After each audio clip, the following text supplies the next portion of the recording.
This is the multi-voice text-to-speech podfic reading of Surrender by Kca1516, composed by Burning Aurora. Chapter 1. Remus gazed out through the Gryffindor common room windows, a glazed look over his eyes. Outside the sky was dark, even though it was only mid-afternoon, and snow was turning the campus into a winter wonderland. A lazy smile made its way onto the Omega's face as he thought of Sirius out there now, snow dusting his dark hair like a crown. Of course, his alpha wouldn't let it stay there long. Sirius would waste no time shaking his head like the dog he was, trying to get rid of the flurries. Sirius, a subject Remus had no problem latching onto, his alpha. His stupidly wonderful alpha, who was at the moment serving detention with Hagrid. Knowing the groundskeeper, he probably had Sirius scooping up hippogriff dung, a job Moony did not envy. Remus didn't even remember what this detention was for. Prank gone wrong? Forgot to turn in his essay for Transfiguration? The Omega didn't bother keeping track anymore, though he did know that when Sirius got back he'd be in a right foul mood. Moony, James said, nudging Remus's thigh with his sock-clad foot. Yeah, he answered, still stuck in his own head. Og, when did I become the responsible one? James murmured to himself. The alpha sat up with an exasperated sigh while running his hand through his unruly hair and fixing his glasses. James and Remus had curled up together on the faded red and gold couch next to the fire. The Omega was doing homework, while the alpha was taking a nap. Actually, James was just trying to keep an eye on his Moony, to make sure no one bothered him this close to his heat. Though he knew that if Remus ever found that out, he'd kick his ass. Love, James said, throwing his arms around Remus and snuggling into him. I know that all you want to do is daydream about Sirius fucking you senseless, seeing as your heat's so close. Remus blushed and made to protest that that was not what he was thinking about, not this time at least. However, James just carried on. But you're going to be so stressed the week after your heat when you have a million homework assignments to do because you didn't get anything done this week. And, since you know I hate seeing you stressed, Moony, dear, I suggest, as much as it pains me to say, that you do the work now. James gave him a "you know I'm right because that's what you tell me all the time" look that Remus glared at. You just want my help for whatever prank you're planning next week, and you know I won't bother with you until I've finished my homework. Remus mumbled affectionately, rolling his eyes. James drew back as if truly offended, and dramatically threw his hand to his forehead. Oh Moony, how you wound me so. When all I wanted to do was help my... Oh, give it a rest, James, came a new voice that was accompanied by flaming red hair. When we spend my heat together you save your homework for the last minute and then guilt-trip Remus into letting you copy his. Lily gave James a peck on the lips before sitting on the large armchair closest to the fire. Oh Lily, thank God, I was about 2 seconds away from strangling him, Remus said, at James's expense, to his friend and fellow Omega. I know the feeling, she said with a smile. Hey, James complained. I'm right here, you know. Trust me, we know, Lily told him. Remus chuckled, not bothering to come to his fellow marauder's aid. That's why you're my favorite, Lily. James rolled his eyes admitting defeat, and turned away from his traitorous girlfriend to face Remus. Seriously Moony, you'll feel much better once you finish your work, you just have to stay focused a little longer and then you're done. James then kissed Remus's cheek lightly and plopped back down on the couch. I'll be sleeping if you need anything. That means if you have to go anywhere, Remus, I'm going with you, so wake me up. And, might I add, a good day to my beautiful, wonderful, fiery, sexy James. Lily, James said with a smirk before curling in front of the fire, and in no time was truly asleep. The redhead rolled her eyes affectionately before opening her book to read. Ever since Remus could remember, the marauders had been close. They always seemed to be nudging shoulders or laying on top of one another to the point where you couldn't distinguish where one started and the other ended. When Remus's heat started, that bond only grew. The other marauders' touching progressed to light kisses pressed to Remus's cheeks or forehead. When it first started, somewhere back in second year, people were confused about the nature of their relationship.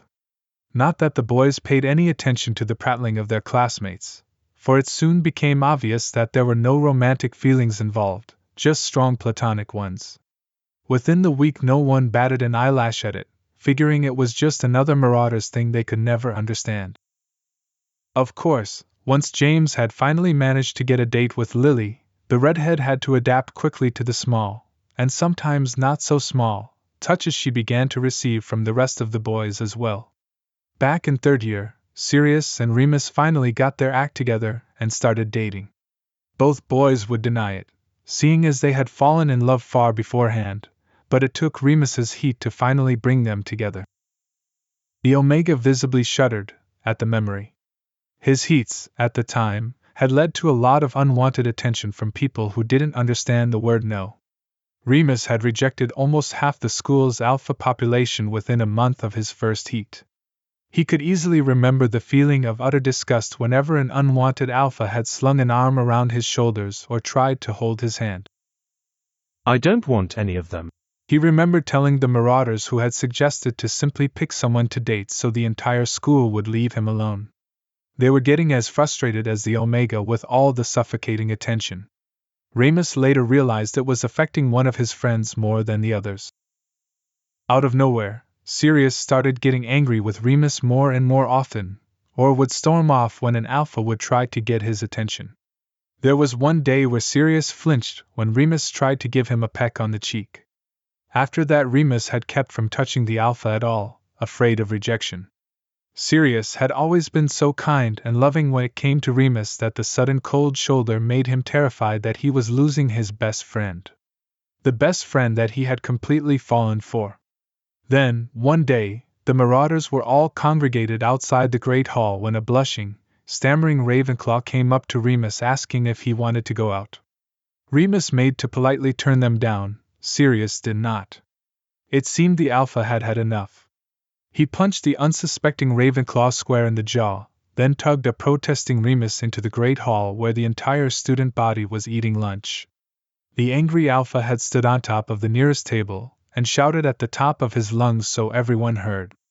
Remus J. Lupin is taken, keep your filthy hands off him. Sirius then proceeded to hop down from the table and snog Remus senseless. After that no one bothered him, and he had an alpha. Remus, Remus, Remus. The Omega jumped out of his thoughts once again before groaning. Ugh, I was doing it again, wasn't I? Lily nodded sympathetically. Your heat's really close, isn't it? 3 days or so before mine starts, I'll feel like I'm going crazy if James isn't within 5 feet of me.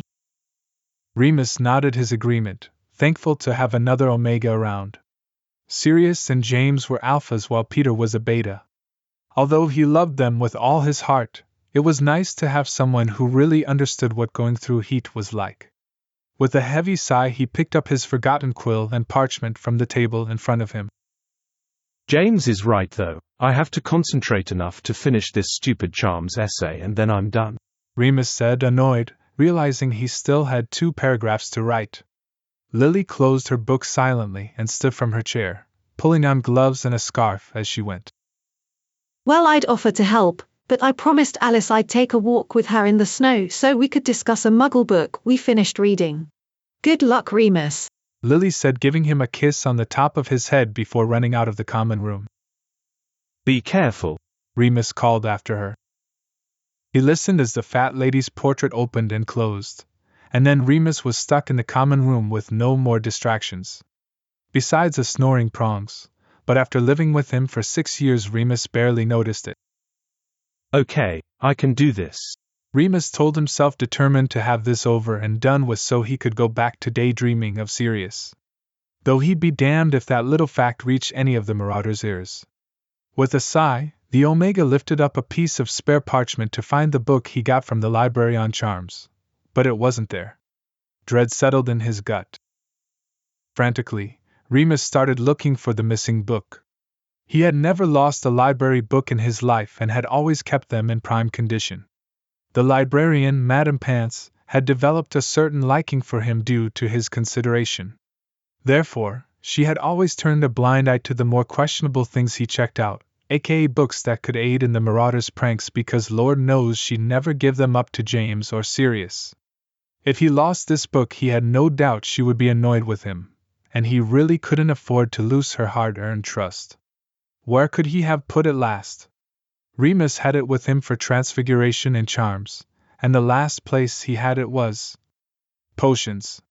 Oh shit. Remus didn't know whether to feel relief or dread. On one hand, he knew where the book was. The Omega could practically picture the old, dusty book hiding underneath his chair. On the other hand, the potions classroom was right next to the Slytherin common room. Remus knew if he were seen alone by the wrong student, well, let's just say there were loads of Slytherins who would like to have a go at him. Then, of course, he'd also have to bring prongs with him. A couple years back, Sirius and James had developed a system where they accompanied Remus wherever he went the week before his heat.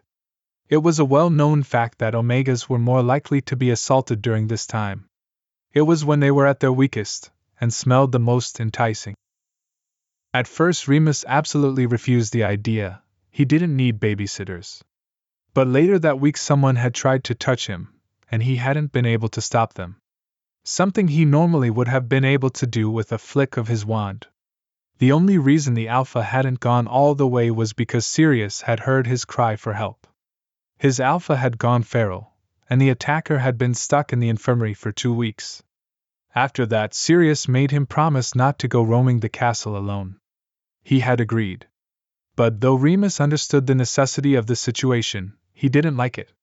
The Omega knew if he ran into any Slytherins while Prongs was with him, well, James was prone to fights. His best friend didn't know how to keep his mouth shut for the life of him, and Remus was not getting dragged into a brawl.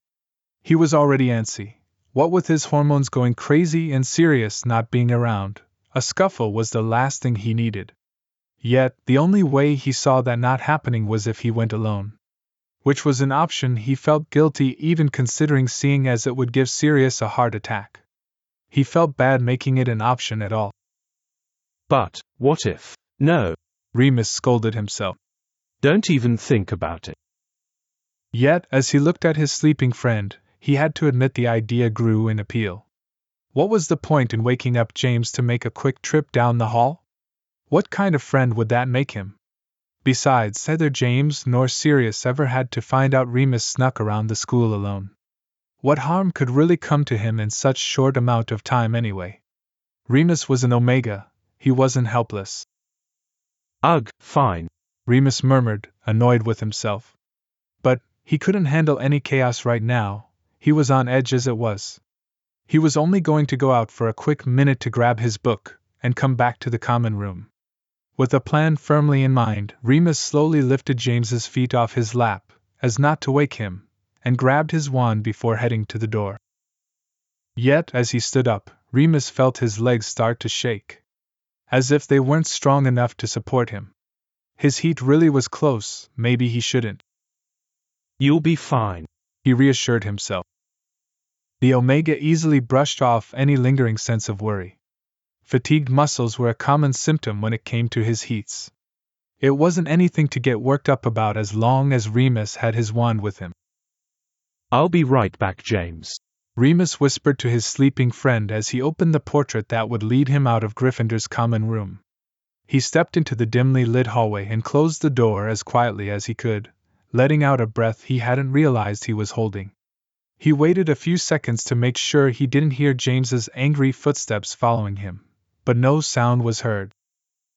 Remus turned to head off to the potions classroom, when a shrill voice made him freeze.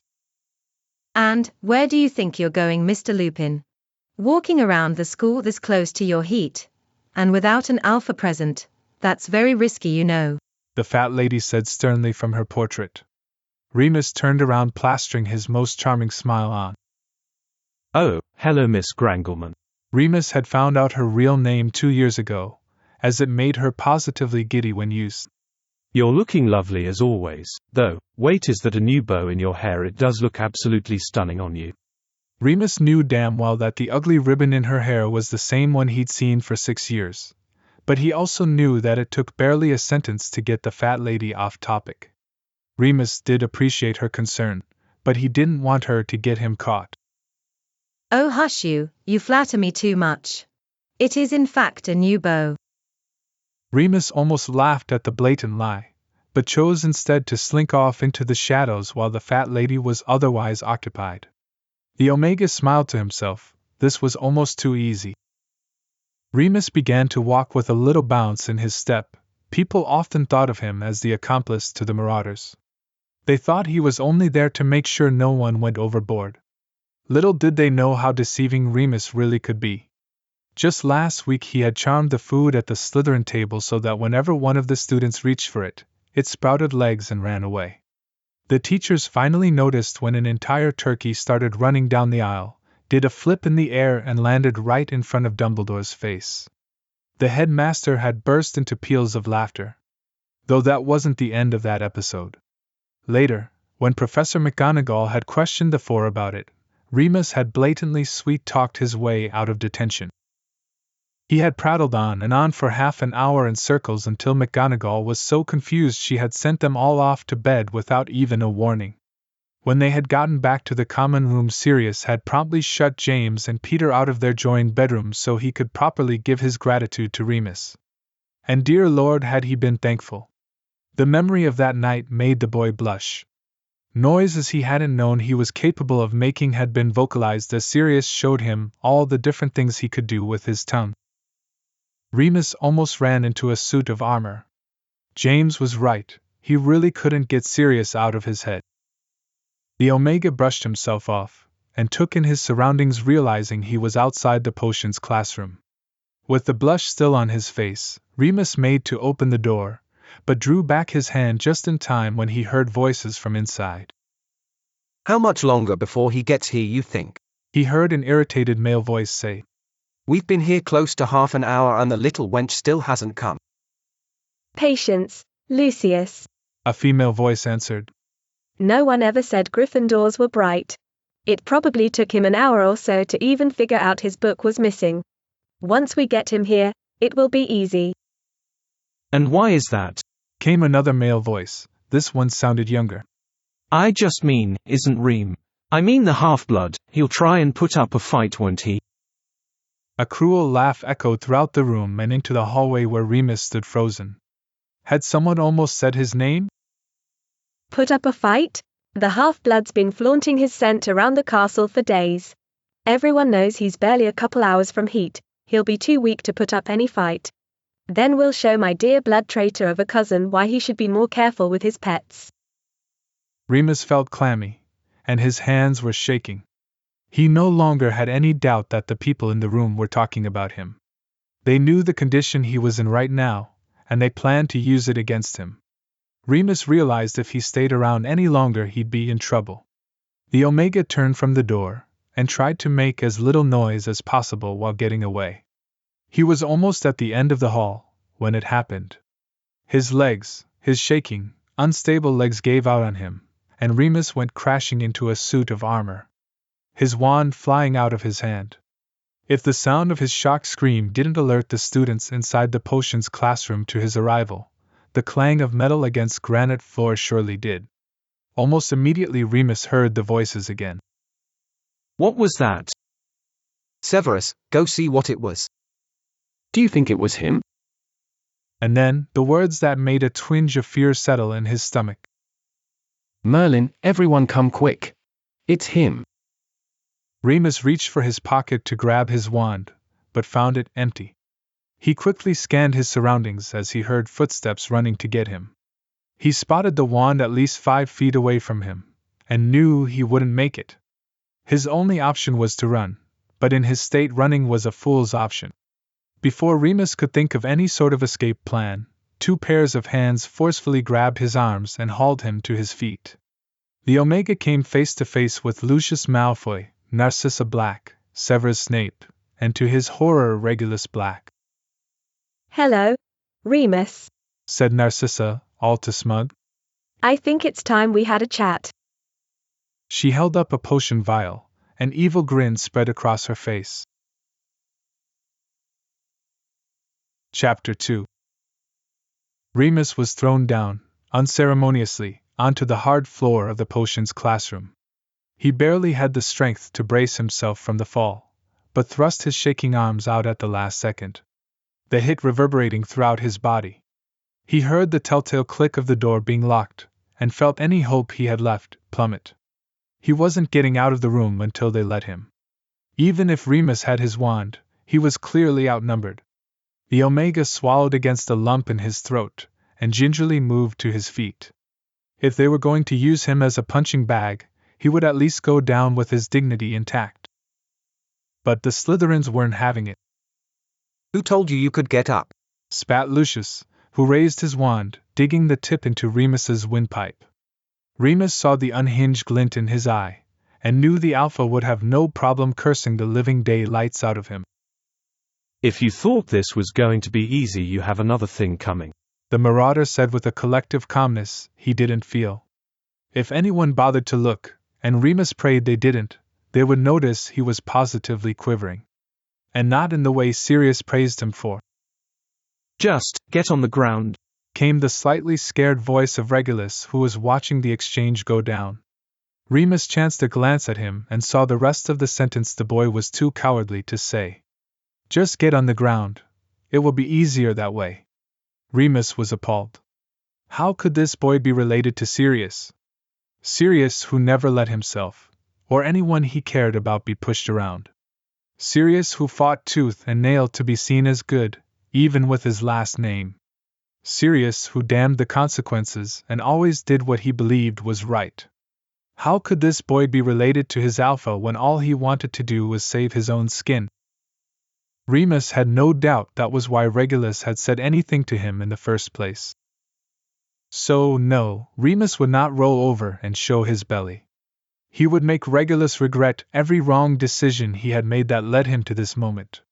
Without turning his attention away from the seething Lucius, Remus addressed Sirius's brother. You're a coward, Regulus, and you will get no pity from me. Before the last word had even left his mouth, he felt the zap of a stinging spell hit the side of his face. He tried not to show the pain, but knew he had whimpered as he felt his eye swell shut.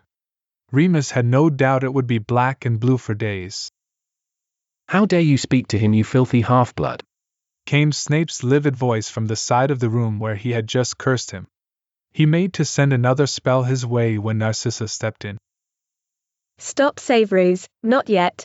He has to stay conscious for this part. She then turned her icy glare onto Remus. Like I said before, we're going to have a little chat. A coldness seeped deep into Remus's bones at her words. It made him wish for the beating. A couple punches from the boys and they would be done. It wouldn't matter, he had done far worse to himself anyway. But the way Narcissa's eyes lit up with glee made it obvious that this was premeditated. The Omega looked like she had spent hours working this plan out, had looked into every possible detail that could go wrong and accounted for it. She looked like she wanted to break him, and Remus didn't know if he was going to be strong enough to resist. Get him on his knees, boys, she ordered. Before Remus could put up a fight, two heavy bodies were on him. Malfoy and Snape each grabbed one of his arms and kicked at the back of his legs until he sank to the floor with a hard crack. Screaming pain shot up from his knee and Remus's eyes filled with unshed tears. He refused to cry in front of these people.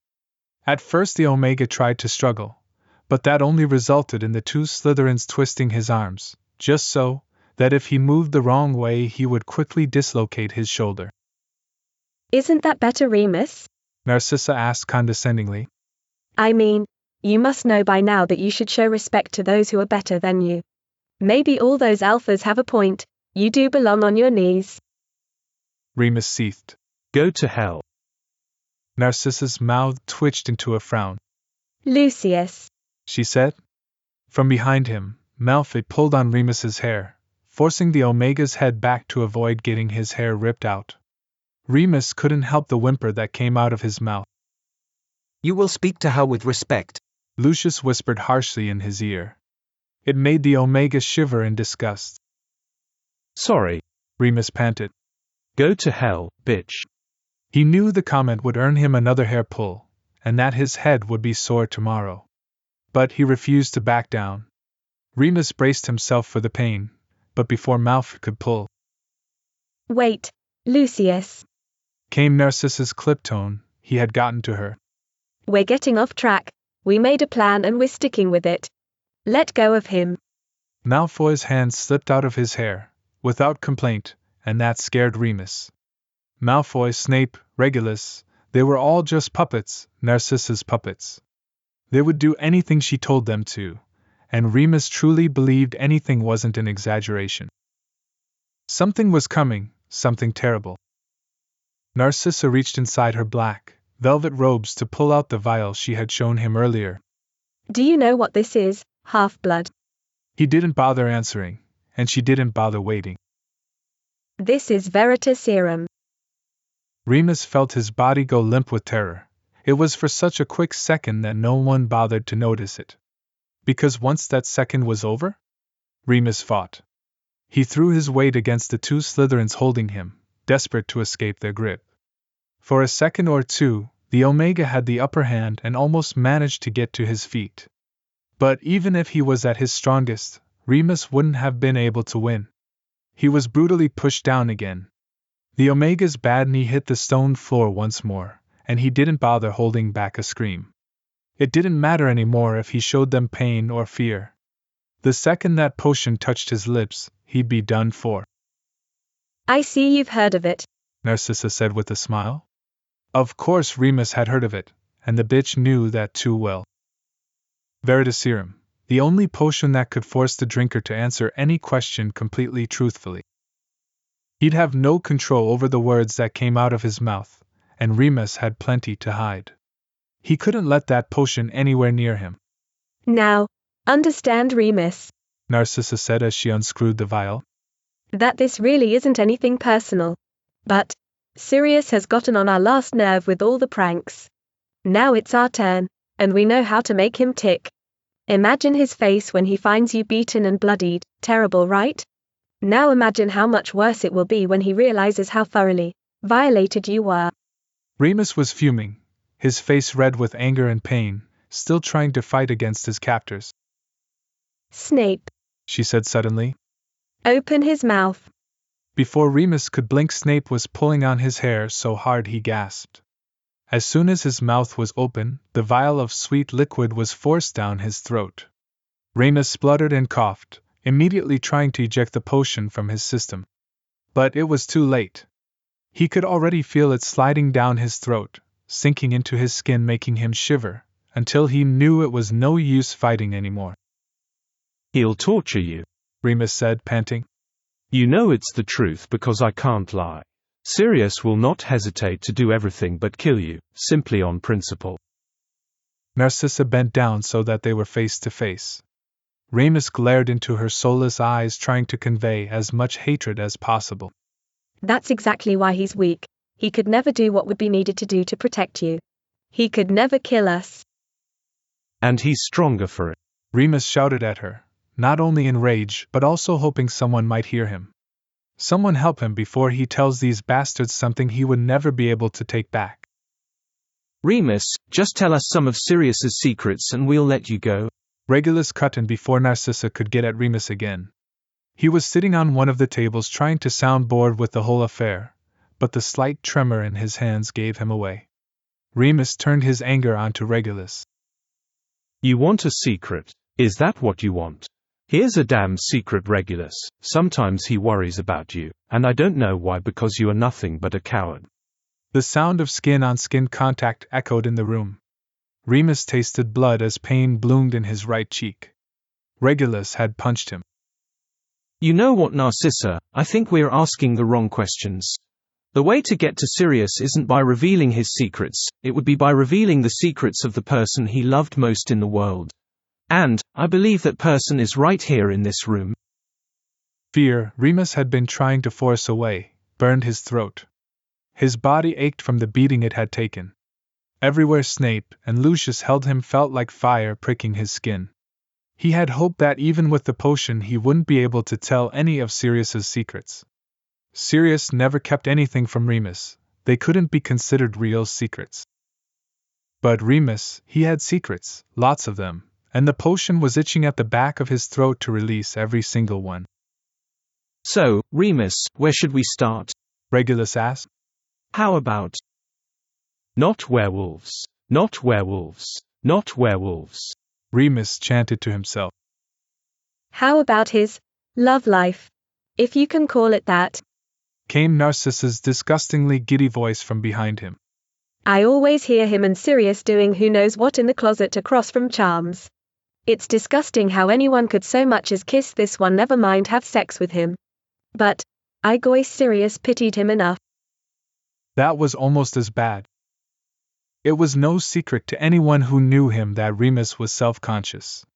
He thought himself a monster, and the idea was only driven home when the scars started to appear after every full moon. He wasn't pretty like other Omegas. He was too skinny, too tall, with purple bags under his eyes and skin that looked like it had been used as a chew toy. It had taken months of Sirius calling him beautiful to even feel comfortable taking his shirt off in front of him. Hell, the first time they had sex, Remus had been shaking head to toe in fear that Sirius would up and bolt. It had taken a year for Remus to believe Sirius wasn't going to leave him, and the fact that they had such an active sex life now was nothing short of a miracle. But Sirius had been patient and kissed all his scars and loved all his demons.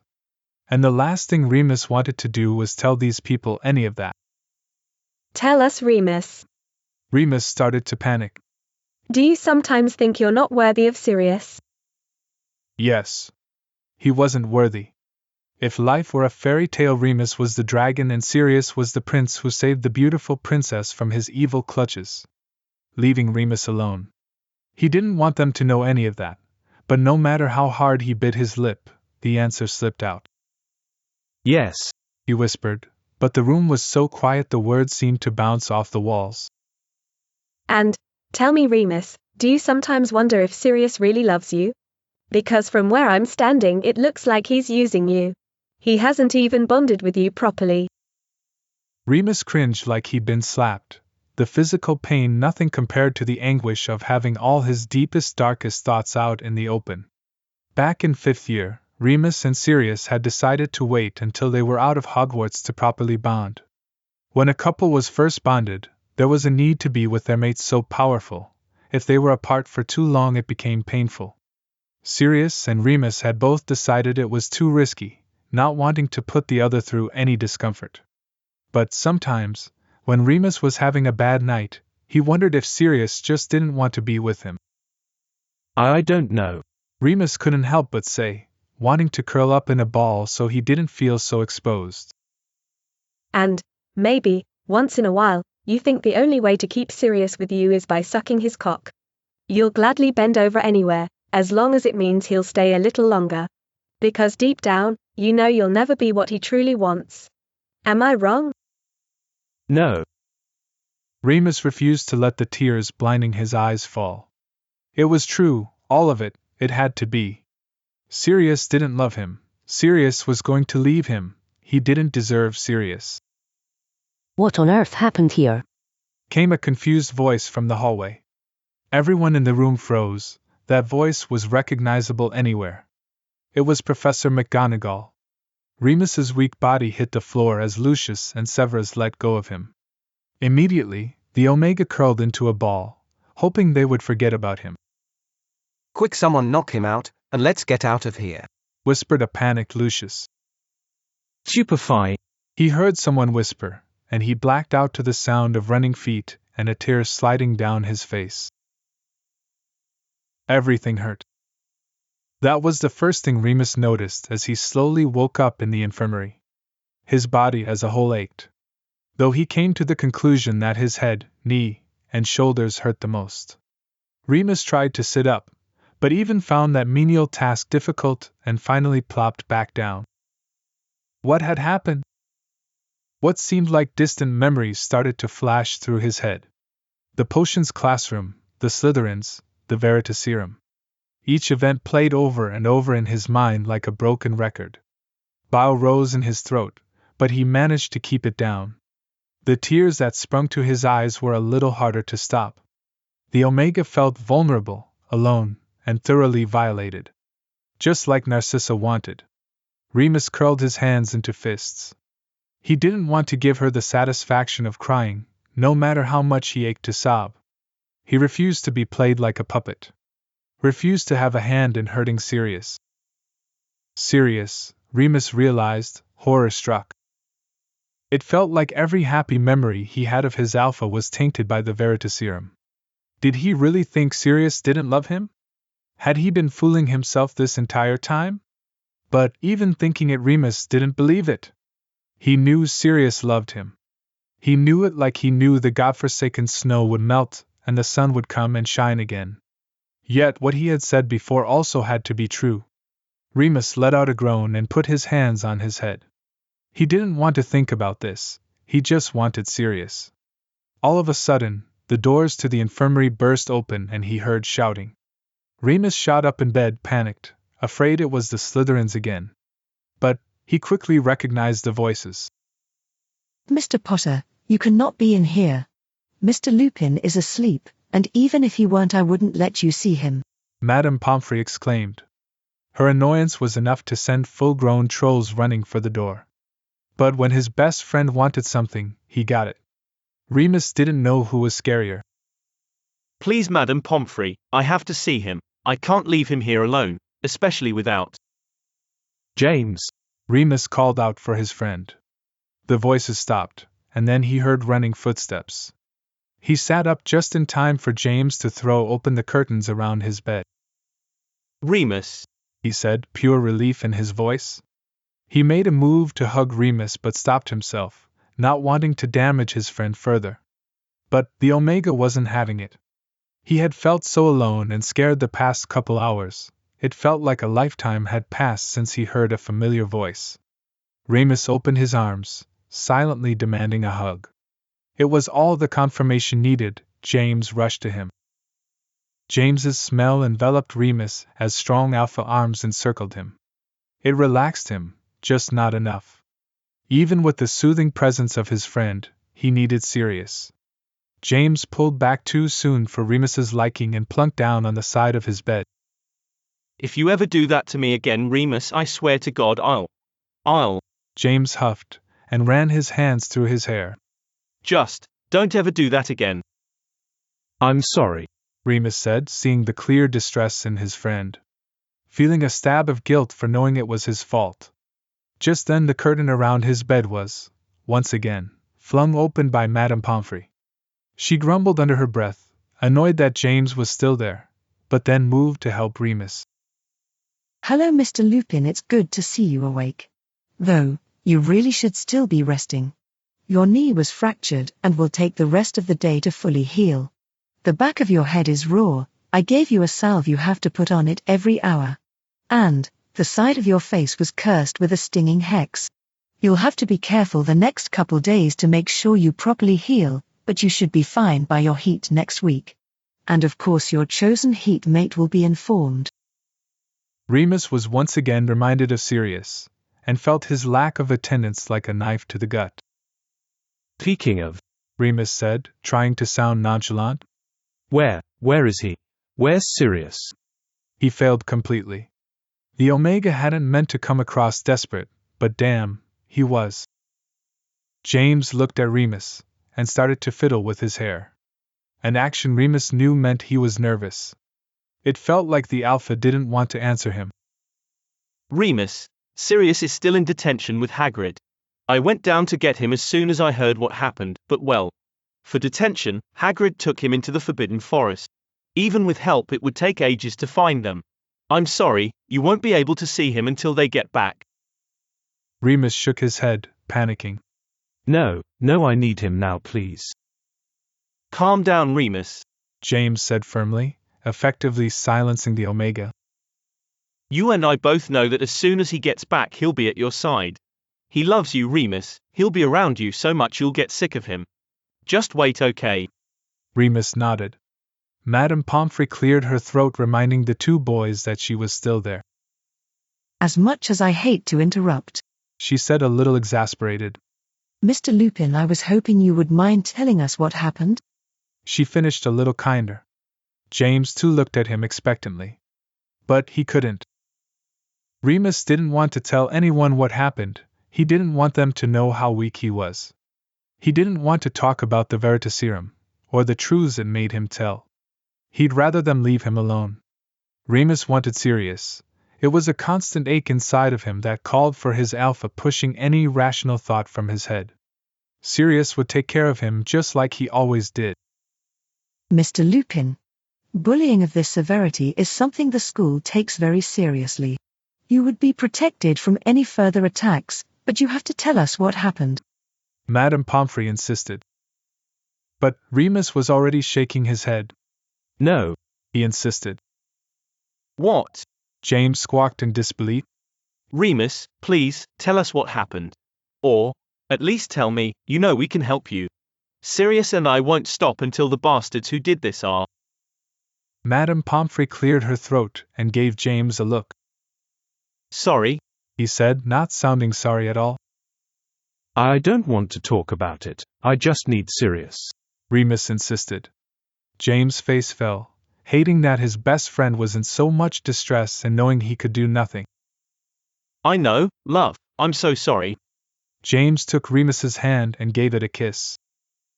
Mr. Lupin, please tell us what happened. Madame Pomfrey said, desperate, but James came to his rescue. He won't tell you anything, he's made up his mind. There's nothing we can do now but wait for Sirius, James said. Madame Pomfrey threw her hands in the air and left Remus's bedside. They could still hear her muttering angrily even after she had pulled the curtain closed. You know that we're really not going to let you go anywhere alone anymore, right? James said once Madame Pomfrey was out of earshot, effectively changing the subject. Remus nodded glumly. I can't find it in me to feel guilty about that either, James said again. I know, Remus answered, avoiding his eyes. He knew James was disappointed in him. The non-stop talking wonder only truly shut up when he was angry. You should have wakened me up, James spoke, trying not to sound hurt. I know that now, the Omega replied, trying to defuse his friend. But James was far from being done. You're my best friend, Remus, I was really scared, the Alpha insisted.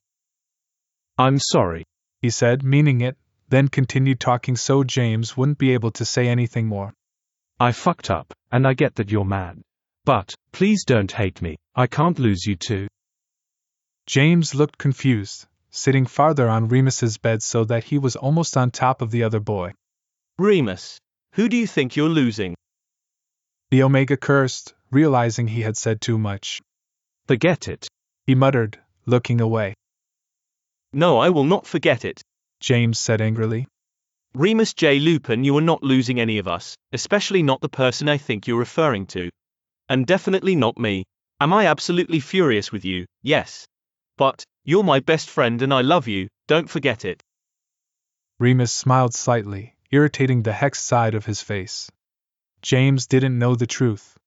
Once he told Sirius what had happened, his Alpha would be so disappointed in him. Remus would lose him. But it felt good knowing maybe he wouldn't lose James too. Love you too, James, Remus said, making James smile. You should probably get some rest now. It'll make time pass faster until Padfoot. But Remus never found out what James was going to say. Because just then the doors to the infirmary opened with a bang. James jumped to his feet, hiding Remus behind him. Remus was trying to catch a glimpse of the newcomer. He couldn't see much, but the long black hair and messy appearance was all he needed to know. Sirius Black had arrived. Get out, James growled. Chapter 3. Get out, James growled. What? Sirius heard Remus whisper from where he stood at the door, and raged. James was blocking most of Remus with his body, but Sirius caught glimpses of his Omega. Broken, beaten, scared. He growled deep in his throat, the urge to protect his mate cutting into him like a knife. Even without proof, Sirius had known something was wrong. It was why he had been able to get out of detention early. He had felt anxious and antsy. The Alpha had never been that far away from Mooney when the Omega was so close to heat. The worry had eaten away at Sirius until he was certain he was losing his mind. What if Remus went into heat early and was in pain without him? What if someone tried to hurt or take advantage of him? Hagrid had noticed his inattentiveness, and had finally sent him back to the castle to be done with him. Sirius had never felt so grateful, and had raced back to the common room, only to find Lily and Wormtail wearing holes in the rug. Where is he? Sirius automatically asked, dread filling his gut. Hospital wing, Was all Lily had time to say before the Alpha had raced from the room. Sirius didn't know what happened, or who was truly to blame. But he was pissed. Specifically at James. The dirtbag he called a best friend had let his Mooney get hurt, and now James thought he had the right to keep Sirius from Remus. How fucking dare he? You bastard. Sirius growled at the other Alpha, pure rage filling his voice. Sirius couldn't help but feel pleased when he saw a glimpse of fear in James's eyes before it was masked by indifference. Sirius, go. You need to calm down. The Alpha saw red. How dare you tell me to calm down? If you had been with him, this wouldn't have happened. He's hurt because of you. Sirius growled, getting right up in James's face before punching him. The hit echoed throughout the room. Sirius heard Remus's sharp intake of breath, and almost felt guilty for what he was about to start. Almost. Remus still lay, hurt, in a hospital, and that sure as hell was not something Sirius took lightly. James stood, frozen in shock. His friend had never hit him like that before, like he meant it. James never thought he would see the day that Sirius truly wanted to hurt him, but that only thickened his resolve. What he was about to do needed to be done. James socked his friend hard in the gut, winning Sirius, who shot a glare his way. Neither boy thought to pull out his wand. Some things had to be done the old-fashioned way. In a matter of seconds, all hell had broken loose. Both Alphas were rolling on the ground, without a clear winner in sight. But Sirius was angry in a way James had never seen before, and it wasn't long before James found himself flat on his back. Sirius punched his friend over and over, unable to stop himself. He was furious. How could James have let this happen? Sirius had trusted him to look out for Remus, and he had let both of them down. His mate had been attacked, beaten, and left alone with no help in sight. His scream for help echoed in Sirius's head over and over again, calling for him. A deep pain filled Sirius when he realized he hadn't been there, either. He was to blame more than James could ever be. Sirius. Sirius. Sirius. The Alpha stopped hitting James, confused. The screaming wasn't in his head. Remus's voice wasn't of his mind's creation. The Omega was crying Sirius's name for real. All of a sudden, Sirius didn't seem to care about James, or getting revenge. His focus was completely on Remus. Sirius looked over his shoulder and saw his Omega hyperventilating and screaming his name while Madame Pomfrey, who must have come out when she heard fighting, tried to calm him down. Sirius made to sprint over to his Omega, but James had recovered his strength. The Alpha grabbed Sirius around the torso and flipped them over. James quickly brought his friend to his feet before he could start struggling, and started hauling him towards the door. Sirius let out a startled cry, and fought against the grip with all he had. Pads. Padfoot. Remus kept calling his name over and over again.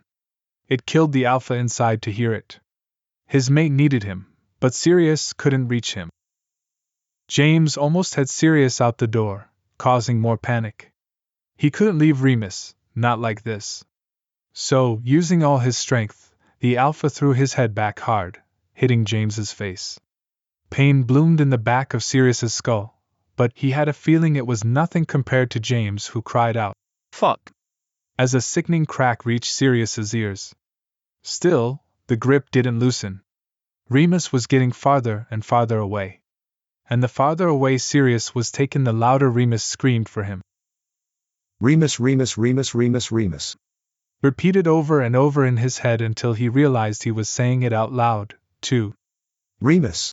He screamed back to the Omega before he was thrown into the hallway, and out of the infirmary.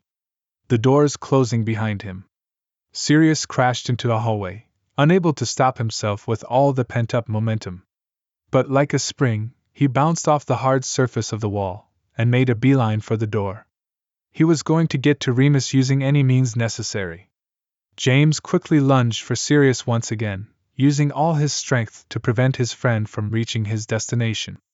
Let go of me, Sirius growled, trying to pull out of James's grip. Not until you promise not to break into the infirmary. You bloody bastard, James said, just as out of breath as Sirius, who had freed his arm just enough to elbow James in the face. Their fight, previously forgotten, came back with a vengeance. The boys crashed to the floor again, each trying to get the upper hand, all the while managing to call each other every name in the book.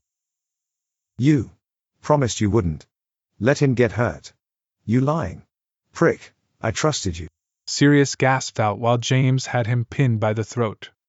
Though not for long, when Sirius kneed him in the groin. Holy fuck, James squeaked as Sirius rolled them over, pinning James's arms to his side. That was for everything Remus had to endure while you were what? Chasing Lily's skirt, no doubt.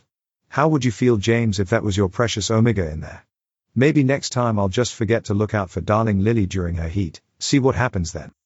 Rage now shone in both boys' eyes. Fuck you, spit James, struggling against Sirius's hold, but not having enough leverage to overturn them. Fuck you for thinking I wasn't trying to look out for Remus. Fuck you for thinking I wanted this to happen. Maybe if you hadn't gotten detention, Remus wouldn't have been hurt. Did you think of that? Maybe you should stop blaming other people for your mistakes, Sirius. You're his alpha. Where were you when he needed you? As soon as the words were out of his mouth, the sickly feeling of regret filled James. Sirius froze, eyes wide, betrayal written clean across his face before his features turned to stone. It was a look only a member of the Black family ever seemed to be able to pull off successfully. The Alpha quickly scrambled off of James, walking backwards until they were almost on two different sides of the hall. Both boys stared at each other, the only noise being their heavy breathing. Don't you think for 1 second, Sirius whispered furiously, that I don't blame myself entirely for this?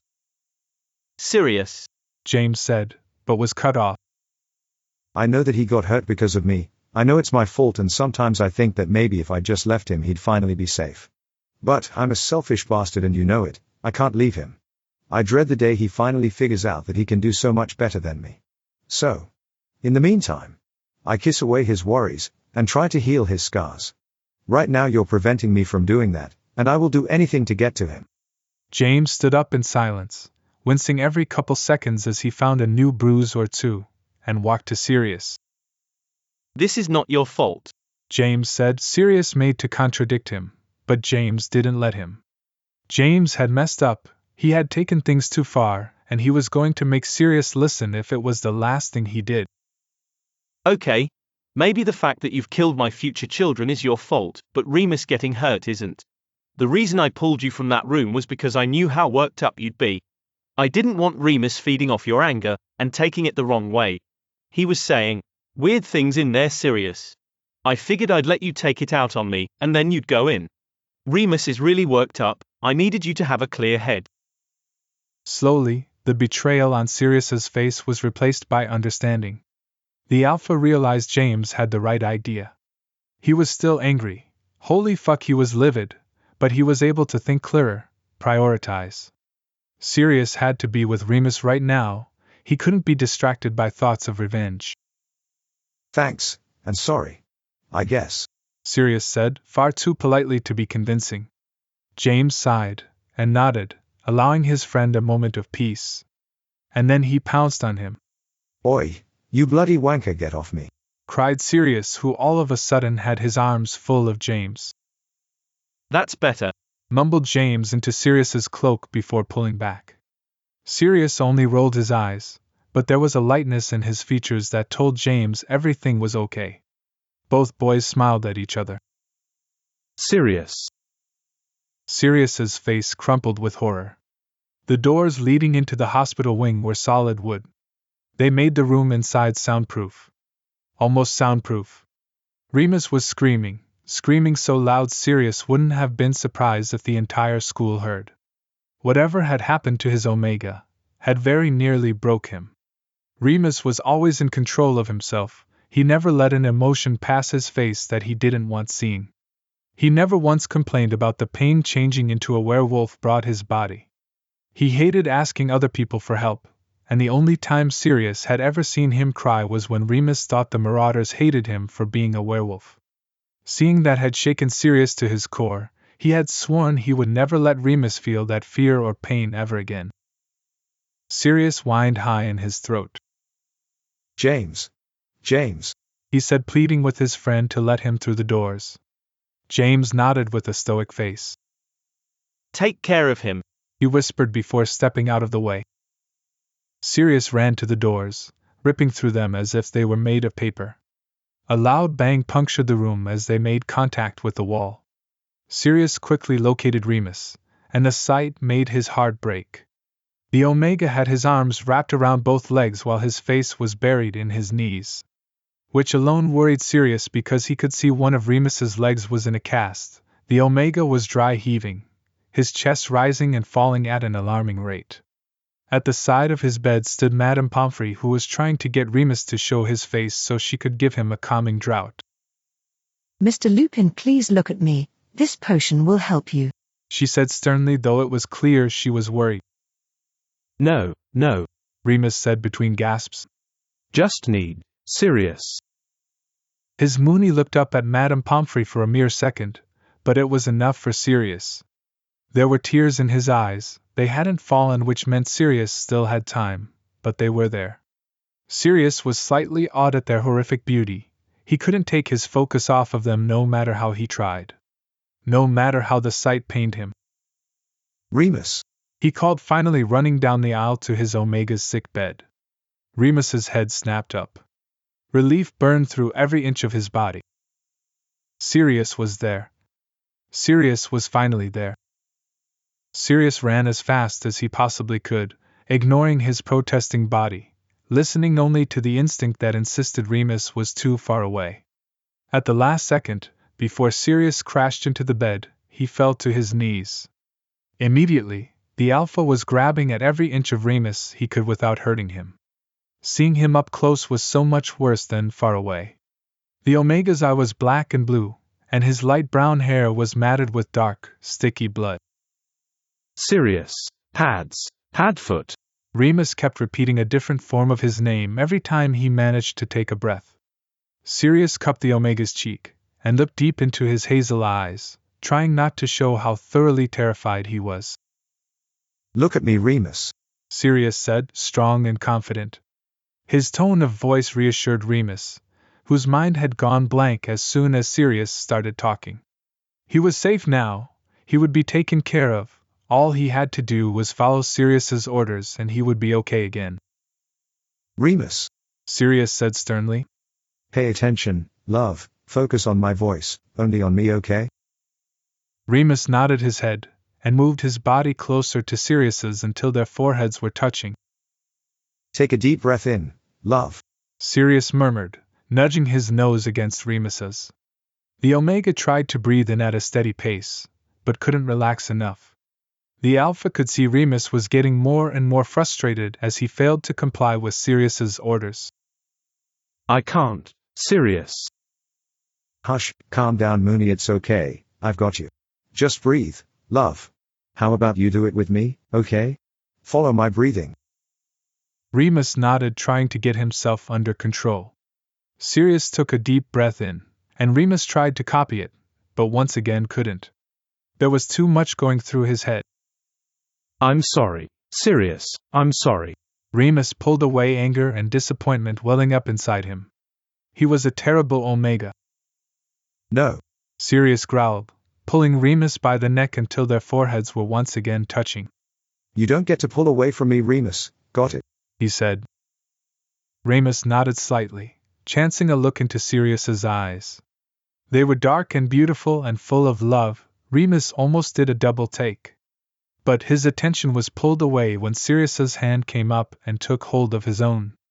The Omega watched as his Alpha brought their hands down and pressed it over his own heart, so Remus could feel his heartbeat. Feel that? It's beating just for you, Remus. It always will be. Please come back to me, Sirius said. Remus nodded, taking the deep breaths he needed to calm down. His head seemed to defog, his panic seemed to melt away, and his mind relaxed until all that was left for Remus to focus on was Sirius, and the steady thudding beneath his fingers. Never in all my years working here have I ever seen someone calm down so easily after a panic attack. Especially without the help of medication. Came the astounded voice of Madame Pomfrey. Both boys tensed up immediately at the sound of her voice. Sirius, who was trying to hold back his overprotective tendencies, and Remus, who was clutching Sirius tighter, afraid the nurse would send him away. Plucking up the courage, Sirius asked the question Remus was too afraid to. You're not going to kick me out, will you? Madame Pomfrey sighed and crossed her arms over her apron. I should, and don't get me wrong, there's a large part of me that wants to after the disturbance you caused before. Remus whined, burying his face into Sirius's neck. Immediately the fight left the nurse. But I'm not cruel. If you leave, Mr. Black, it would compromise Remus's health, so yes, you can stay. But I want you out before curfew, you hear? Sirius nodded, a small smile of gratitude on his face. Madame Pomfrey humphed once more and turned to go to her office, closing the curtains around the bed as she left. Sirius turned to Remus. She's gone, baby, will you look at me now? Sirius felt the puff of air Remus let out against his neck. Don't call me baby, he murmured as he raised his head. The Alpha smiled. There he is, Sirius said quietly. There's my Mooney. Remus blushed and went to hide his face again, but Sirius wouldn't let him. Oh no, love, you're not hiding from me, I won't allow it, he said with a light chuckle and moved out of the vicinity of Remus's tentacle-like arms. But instead of the cute little pout Sirius expected from Remus, something else happened. Remus's eyes went wide with dread, and he started to swing his legs over the side of the bed to follow Sirius. Sirius, shocked at the behavior, rushed to the Omega's side and picked him up not a second before his feet hit the ground. Don't leave, please, Remus whimpered, all but scaring the Alpha to death. Something was wrong, and it wasn't going to be fixed by Sirius joking around. Whoa, hold on, love, I was only kidding. I'm right here, I'm not going anywhere. You stay in bed, relax. Carefully, the Alpha lowered Remus onto the mattress, climbing in to cuddle him right after. All right, here's what's going to happen, Sirius murmured soothingly. I'm going to hold you, as tight as I possibly can so that you know you are safe. No one is going to touch a hair on your head. Then, Sirius used the most calming, yet commanding tone he could. You're going to tell me everything that happened. Remus tensed in his arms. No, it's not important. Sirius growled low in his throat. The Omega quieted. It's goddamn important and you know it. I want to know everything, Remus. What was said to you, what was done to you, and who did it to you. And you will tell me, because I care more than you'll ever know. He whispered the last part, half hoping Remus wouldn't hear him. But the Omega said something that shattered Sirius's heart into little pieces. You'll hate me if you know the truth. Sirius swore, his eyes turned red. It had taken him years to earn Remus's fragile trust. Years and years of telling him he was beautiful, and worthwhile, and so loved. He had helped build up the Omega's self-esteem, and made promises that he had every intention of keeping, that he would never leave. He had proved his loyalty through all their ups and downs, and Remus had proved his back. Remus had been healing, finally, after years of hiding himself away and telling himself he wasn't good enough, he was healing. Yet, in the matter of a few hours, some stupid teenagers had broke him down again. Sirius was going to kill them. But before Sirius could reassure his Mooney that he could never hate him, Remus started his story. Chapter 4. I wanted to get my charms book, Remus said impassively, keeping his emotions in check. He had run himself ragged, and though he still felt every stab of emotion like a sharp needle, he didn't want to show it. Don't let anyone know you're sad, don't let anyone know you're happy, don't let anyone know you're hurt. But fuck, it hurt. He was about to lose Sirius. I was trying to finish homework for Professor Flitwick, when I realized I had left my textbook in potions. Sirius growled deep in his chest, making Remus tense. Slytherins. He spat, coming to the conclusion Remus had hoped could be avoided. The Omega nodded the affirmative, wishing that for once Sirius was as stupid as he pretended to be. That's when Remus knew he couldn't do it. He couldn't pretend that what happened hadn't affected him, that losing Sirius wasn't affecting him. I'm sorry, he forced himself to say, the deeper meaning flying right over Sirius's head. Don't be sorry, take your time. I'm just thinking of different ways to brutally maim and or torture one's enemies. Sirius grumbled. Remus cracked a small, somewhat forced smile. His alpha held him impossibly tighter. I figured if I wanted to get the essay done I needed the book, and I also needed James. But, James was sleeping on the couch, and I didn't want to wake him. That was a weak excuse even to Remus's ears. But there was nothing he could say that would fool Sirius. He had wanted to be alone, to prove he was capable. Of what? Protecting yourself. He thought bitterly, because that panned out so well. He had messed up, and now he had to deal with the consequences. I know you, Remus. I think sometimes you forget just how much. Sirius whispered softly. I know that you are headstrong and can be stubborn as all hell when you want to be. You didn't bring James because you didn't want to, and that's that.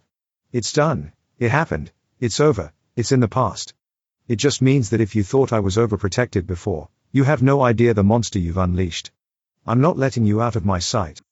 Remus's mouth fell open, shocked, not sure how to feel. Yet the knot in his stomach loosened a bit.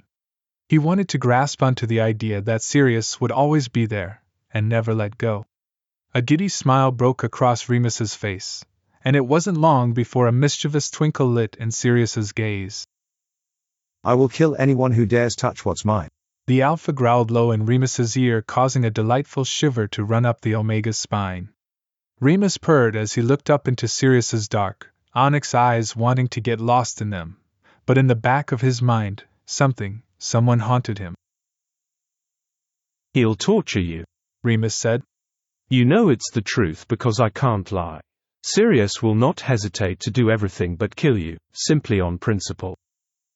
Narcissa bent down so that they were face to face. Remus glared into her soulless eyes, trying to convey as much hatred as possible. That's exactly why he is weak. He could never do what would be needed to protect you. He could never kill us. No. Remus found himself frantically insisting. You can't do that. You can't say things like that. You would be playing right into her hands. Remus's eyes went wide, and he shut his mouth quick, mentally cursing himself. Sirius's eyes narrowed, his body tensed. Remus could already see his mind working a mile a minute. He had just helped narrow the pool of suspects down considerably for Sirius. And Sirius planned to take full advantage. Immediately, the Alpha pounced on the little information he had gotten, trying to get as many details as possible. Who did this, Remus? Who is she? Sirius demanded. Remus froze in the Alpha's arms. If he told Sirius who it was, he would want to find them. Remus didn't want the Alpha to leave. Remus wanted to be able to hold on to Sirius until the last second. Remus, please, I know you do. Sirius. But whoever they are. Sirius, please. Punch them in the. Sirius, stop. Sirius's voice halted mid-sentence. He seemed to finally take notice of how uncomfortable Remus was. Sirius bit his lip. He hadn't meant to worry Remus. All he wanted to do was help. All he felt was helpless. Sorry, Sirius said, snuggling into Remus, trying to get him to relax. I'm so sorry. This is all my fault. I just want to protect you. Remus melted back into his arms, his way of saying it was okay. For a while, either boy said anything as they sat in comfortable silence. Sirius, knowing he had pushed too far, doubted Remus would continue. But Remus wasn't a Gryffindor for nothing. Just as Sirius was giving up hope Remus would talk, the Omega cleared his throat. I walked down to the potions classroom, and was about to open the door when I heard voices. They were talking about you, and me. How they were going to hurt me to get to you. It didn't escape Sirius's notice that Remus's voice seemed to get meeker and meeker as he continued his story. but didn't say anything. I turned to get away, but fell. Because your body's like jello right now. Sirius muttered. Sirius hated that particular preheat symptom, enfeeblement. He was always so worried that Remus's legs would give out on him. Yeah, Remus said, waiting for the moment Sirius would realize he wasn't worth the effort. They came out of the room when they heard the crash in the hall. There were 4 of them, students. They dragged me back to the potions room. I wasn't able to put up much of a physical fight, but I let my mouth run a bit, earning me the stinging jinx. Sirius didn't know whether to be furious, or, just maybe, a bit proud. That was his Moony showing those stupid Slytherins who was boss. Honestly, Moony. Sirius said, kissing the top of his head. The one time you take a page out of James's and my book and it lands you in the infirmary. And then he added to make sure Remus knew he wasn't too mad. I'm proud. Remus snorted, showing signs of his usual self, making Sirius grin. But just like before, the smile melted off his Omega's face much too easily. You won't be saying that when I'm finished, Remus whispered before moving on. They kicked at the back of my knees until I fell to the floor. That got me the fractured knee. Then, they forced me to open my mouth. What? Sirius roared. Remus, tell me the truth, did they? No. Remus quickly cut in before the situation could escalate. Nothing like that happened. Sirius relaxed a tiny bit, and Remus figured it was safe to continue. They forced me to open my mouth and swallow Veritaserum. Sirius clenched his eyes shut, starting to understand why Remus was so scared. He could have been forced to reveal his deepest secret, without any hope of stopping himself. Sirius decided it was one of the most disgusting things one person could do to another. I'm sorry. Sirius's voice cracked, realizing the severity of the situation. I'm so sorry. Remus looked up into Sirius's face, surprised to find tears staining his cheeks. He wanted to wipe them away, hating that he was causing his Padfoot so much pain, knowing it would only get worse. Maybe it was cruel, but Remus waited until Sirius had composed himself once more to continue telling the story. He couldn't help but want to drag it out as far as possible. The Alpha cleared his throat. Okay, love, tell me the rest. Remus nodded, already preparing himself for the outburst. They gave me the Veritaserum. At first they wanted to know things about you. Things that would hurt you. I didn't give them anything. I distracted them. I wouldn't betray you like that. Moony, Sirius whispered, awed at the sheer love and loyalty Remus held for him. But then he said something that surprised the Omega. I wish you had. Sirius said. Remus's eyes went wide, sure he had misheard the other boy. What? Sirius chuckled, and nuzzled his face into Remus's hair. I wish you had told them something about me. That way they would have let you go. You just had to go and be honorable, and loyal, and bloody brilliant, didn't you? Even if you got yourself beat up in the process. I should be pissed at you, I should be so mad I can't speak, but I'm just so proud and fucking relieved. I don't know what I would do without you, Moony. I love you. I love you to the moon and back, get it, because your name is Moony. Stop. Remus cried, not able to bear to hear the praise coming from his Alpha. But, Remus. No, Sirius Black, you stop right now. I am a liar and a coward. Tears started to bubble over onto Remus's freckled cheeks. They decided that the only way to hurt you was to ask personal questions about me. They asked me if I sometimes thought I wasn't worthy of you. Sirius, I said yes. They asked if I sometimes thought you were only using me for sex. I said yes. They asked. Remus. But Remus couldn't stop. He couldn't stop his tears, he couldn't stop his words, he had no control. It was like the Veritaserum was still in him. If I believed you loved me, I said I don't know. Remus was sobbing into Sirius's shirt, clinging onto him for dear life. Waiting for the moment when Sirius separated the two of them forever. Waiting for the moment Sirius realized how pathetic Remus was. Remus, enough. Sirius ordered, trying to calm down his Omega. But Remus wasn't listening, he was stuck in his own reality. A reality where he was sure Sirius was going to leave him. If only he knew that was the last thing Sirius ever planned on doing. Please don't hate me, Remus whispered. That was the last straw. Fury burned strong in Sirius. He was angry in a way he had never felt before.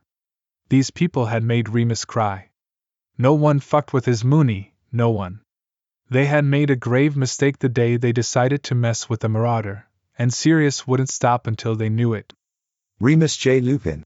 He growled. Remus's cries quieted. Look at me now. Remus raised his head, terror written in every fiber on his face. This was it.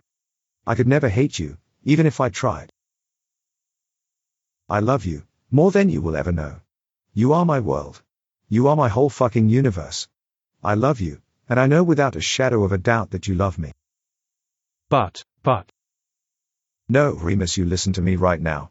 I love you, and you love me, and that is all I care about. Sometimes, do you doubt my intentions? Yes. Sometimes, do you think I'm not serious about our relationship? Yes. Sometimes, do you doubt? Sirius had to gather his nerve to say this part. Sometimes do you doubt that I love you? Yes. We already know that. All it means is that I'm going to tell you every day and night that I love you. Until the moment it sticks and then some. Remus sat with his mouth hanging open in shock, not quite able to process what he was being told. No, this wasn't supposed to happen. Sirius was supposed to hate him, right? Sirius was going to leave him, right? He had messed up the best thing in his life, right? In a single moment everything came crashing down, but not in the way Remus expected. He didn't understand how Sirius didn't hate him. He deserved Sirius's anger because he had fucked up, plain and simple. But there sat the Alpha with a look of pure adoration on his face, telling Remus he loved him? No. Everything was wrong. I need my collar, Remus whispered. The collar started out as a joke. A joke between a wolf and a dog. Seeing as they were both so canine, why not wear collars for each other? Collars like an animal. It was supposed to be funny. All four of the Marauders had a right laugh over it. Well, one day Remus found a package on his bed. After making sure it wasn't going to blow up, he had opened it only to find a leather collar with the initials SB on them. Remus had dropped to the ground, causing an invisible Sirius to panic just a little, more like a lot. Sirius had thrown off the invisibility cloak and knelt down beside a shocked Remus. He had immediately started apologizing, claiming it was a joke and that it wasn't important. But to Remus it was so incredibly important. There sat an object that showed Remus just how much Sirius wanted him.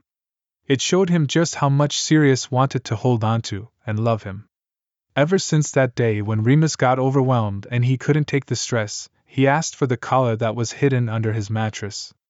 It reminded him that he was loved, that he would always have somebody there for him. It meant the world to him. Oh, Remus, Sirius murmured, pulling the Omega tighter against him. the only way to get it is if I leave. No, Remus said. Good. 'Cause I'm not leaving you. what if you get James to do it? Do you really want James to see it? Sirius asked, not liking the idea at all. No, but, Sirius, I need it. I don't know how to feel and everything's a mess, and you don't hate me? Remus insisted, pulling at his hair. Sirius whined high in his throat, grabbing Remus's hands before they ripped open any wounds. Sirius knew he had to do something, anything really, he just didn't know what. Until a seemingly brilliant idea popped into his head. What if I place my hand on your neck? Exactly like the collar. Sirius whispered to Remus. For a moment the Omega didn't say anything, causing Sirius to panic, thinking he had overstepped some invisible line. But Remus merely furrowed his brow, and slowly relaxed into Sirius's grip. He nodded tentatively. Okay. Sirius breathed out a shaky laugh, happy he could finally do something for Remus. Slowly, he slid his hand up Remus's arm to his shoulder, waiting a moment in case Remus told him to stop. When he didn't, Sirius's hand slid across the Omega's shoulder where it rested on Remus's neck. Remus shivered. That's good, the Omega said, the touch grounding him. You like it? It's a good substitute for the collar, for when you can't wear it. Yeah, Remus said, his eyes slipping closed as he pushed up into the touch. Sirius let out a content growl at how beautiful Remus looked, begging to have the Alpha's hand wrapped around his neck like a brand. Sirius kissed the Omega's temple. You are mine, and I am yours, completely. I love you. I love you too. Remus, do you know I love you? Yes, but what if I'm lying? Sirius chuckled. Veritas serum doesn't fully wear off for 12 hours. The next couple days went as Remus expected. His preheat symptoms became more and more prominent, causing Sirius to become more and more protective. That was to be expected. But now, on top of his body's increasing uselessness, he was scared. Remus seemed to jump at the slightest of sounds, and nearly hexed James' balls off when he accidentally startled him. He was a mess, and his friends knew it. They were worried about him. Sirius was worried about him. Sirius truly never left Remus's side anymore, and made sure that if he couldn't escort Remus somewhere, the other marauders could. On top of everything, Remus had taken to wearing his collar all throughout the day under a strong invisibility charm. It helped his anxiety in classes when Sirius wasn't there. Sirius almost wished Remus wouldn't put the charm on it every day. He wanted people to know just who would be out for blood the moment they decided to mess with his Mooney. In fact, all the marauders were out for blood. Remus's 3 friends would form a protective circle around him whenever they were in the hallways. They had assigned themselves the job of private bodyguards. They glared at anyone who came too close to the Omega, and snarled at all Slytherins in general.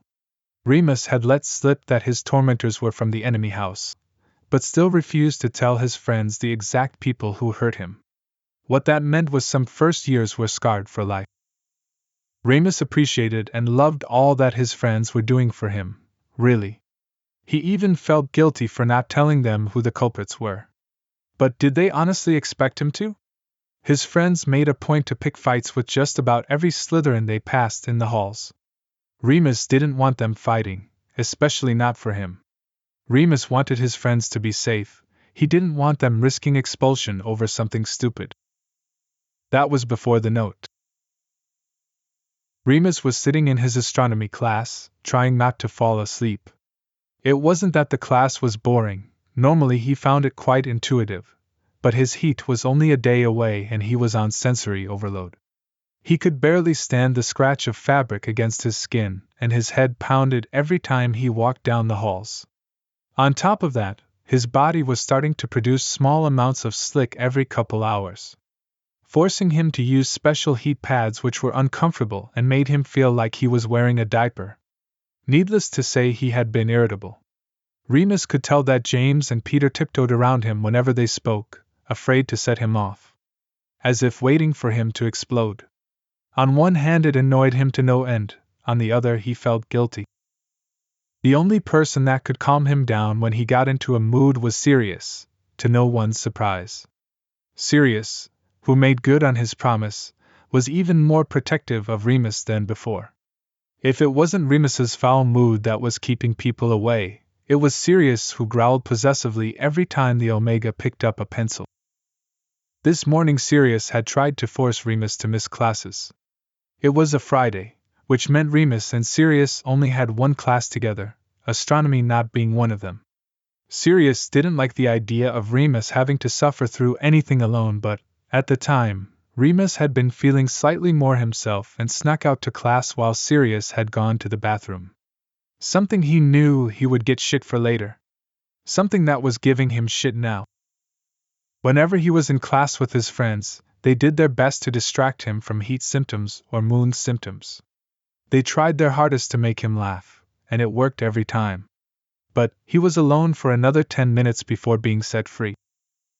Although he knew this was the last class of the day, it seemed like it would go on forever. The best he could do was nap, and hope time went by fast. But just as Remus was about to fall asleep, he felt something hit the back of his head. He jerked out of his seat, a growl in his throat, earning him some strange looks. He ignored them, ready to lash out at whoever had woken him. But no one seemed to be paying him attention, and none of his friends were in the class. He growled softly one last time before moving to put his head back on the desk when he noticed it. Sitting on his desk was a wadded-up piece of paper. Now more confused than before, Remus picked up the parchment and unfolded it. He half expected it to be from one of the marauders hiding under the invisibility cloak, or maybe someone just had really bad aim and the note wasn't meant for him at all. Nonetheless, he opened the paper, and he felt every muscle in his aching body freeze. Remus, we aren't finished. Sincerely, R.A.B. With shaking hands, Remus looked behind him, and there hidden in the back corner sat Regulus Black. Chapter 5. Remus turned back around to face the front of the classroom. He tried to portray some semblance of calm, but his hands were shaking with newfound panic. He hated how helpless he felt in that moment, but there was nothing he could do for it. How did Regulus even sneak into the class? Remus glanced at the clock. 5 minutes left. The Omega had half a mind to say hell with it, and bolt from the classroom. But the possibility that Narcissa, Lucius, or Snape might be waiting to ambush him outside kept him in his seat. Remus had learned his lesson from before. This time he had to be smarter. The Omega would have to slip out at the end of class and lose himself among the hordes of students trying to get back to their dormitories. From there, he would find James or Sirius. Remus had wanted to protect his friends from getting in trouble, but he couldn't handle this alone. The Omega was strong, he knew this, everyone knew this. He was more than just his secondary gender, Remus was a warrior. But he couldn't be expected to be invincible, right? Doubt crept into Remus's thoughts, but he pushed them away. Now was not the time to dwell on his shortcomings. The Omega's eyes once again found the time, 30 more seconds. 20 seconds. 10, 9, 8. 3, 2. Class was over. Remus sprung to his feet. The Omega snatched his bag and lifted it onto his shoulder before rushing to the door. He explicitly ignored Regulus's smirk on the way out, knowing that for now the boy wasn't a threat. Remus frantically pushed past his classmates, earning him a few dirty looks and snide comments. But all he cared about was getting away from them all. Each brush of a shoulder made him curl in on himself, every sharp word made him flinch. It felt like wherever Remus went people were watching him, judging him. It made his skin crawl. The fact that he could feel more and more slick at his entrance didn't help. But what worried him the most was that neither Sirius, James or Peter were anywhere to be found. Excuse me, he tried saying as the hall became more crowded.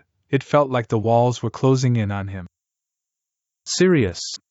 He tried calling out, though his voice was meek. Remus was afraid to draw too much attention to himself in case one of the Slytherins were lurking. Peter, James, Sirius. He realized, with a start, that he had stopped in the middle of the hall. Groups of people kept muttering angrily as they had to move around him to get where they had to go. Remus's hands shook. His heart was beating a mile a minute, and the hall was getting smaller, and where was Sirius, and he didn't want to be alone, and Remus shouted as he felt two arms wrap around him from behind. Let go of me, he said, struggling to get out of the unwelcome hold. Remus, Remus, Remus. Remus froze in the stranger's arms before eagerly spinning around. His body went weak with relief and he buried himself into the safe embrace. James, he sighed. Hey, what's wrong? Remus, you're scaring me, James said, though he hugged his friend back just as tightly. Remus pulled away, cringing as he realized just who, exactly, he had tried to attack. Nothing's wrong. Well, something's wrong, but we need to find Sirius first, Remus said, already scanning the crowd for his alpha. Wait, Remus, what's going on? James insisted, but didn't get an answer as Remus took hold of his wrist and dragged him through the corridor. Now that Remus had a clearer head, he was worried about Sirius. They should have found him by now. What if the Slytherins had Sirius? What if they hurt him? The resolution to find his alpha burned strong in him. Sirius, he called out, ignoring James' protests from behind him. Sirius, he said, getting louder. Sirius. But Remus was interrupted. Remus Lupin. Sirius shouted from the other end of the stairway, pissed. There was a familiar tug in his gut that made Remus think he had been in this position before. How dare you leave me like that? But Sirius's tangent was cut short when the Omega flung himself into the Alpha's arms. The anger that had been fueling Sirius all day due to Remus's absence completely vanished. He pulled his Mooney in close and buried his face into the Omega's hair as Remus clung to him like his life depended on it. What's wrong, love? Sirius automatically whispered, anxious. Remus, what's happened? But Remus simply held Sirius tighter, too relieved to speak. That scared the Alpha more than he cared to admit. Remus was acting like he had in the infirmary. A day Sirius deemed one of the worst in his life. The Alpha tensed when the sound of footsteps started coming their way, stopping only when they were right next to the pair. Sirius's head snapped up, prepared to growl at the intruder, but calmed slightly when he saw confused James and Peter. What happened? Sirius mouthed to his best friends, but they couldn't provide an answer seeing as they were just as confused as the Alpha was. Abruptly, Remus pulled out of Sirius's arms and turned to address the group. We need to get to the common room, right now.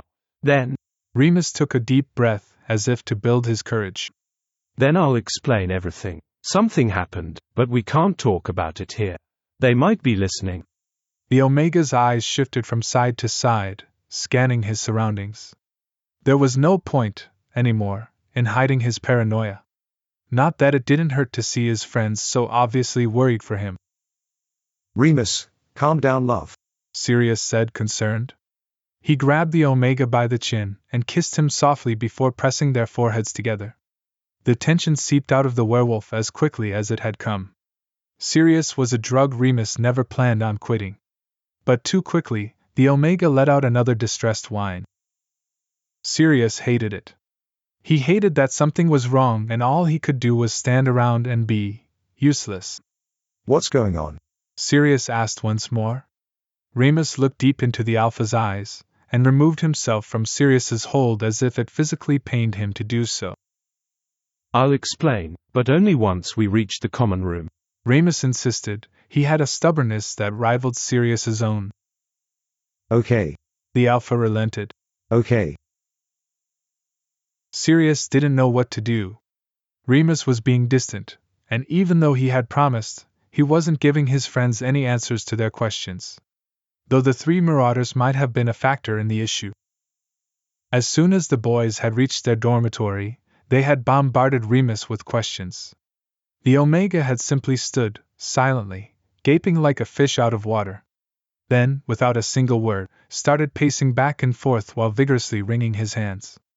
The group had been shocked. Remus always kept a cool head in stressful situations. He knew how to handle his friends at their craziest, but still, something had become too much for him. Sirius could practically taste the sour scent of worry emanating off his friends. But none of them understood the violent terror that was racing through his body seeing Remus like this. Remus, James said tentatively, trying to get the Omega's attention. Please tell us what's going on, you're freaking us out, babe. But Remus didn't stop pacing. It was like he was in some sort of trance, and couldn't hear James at all.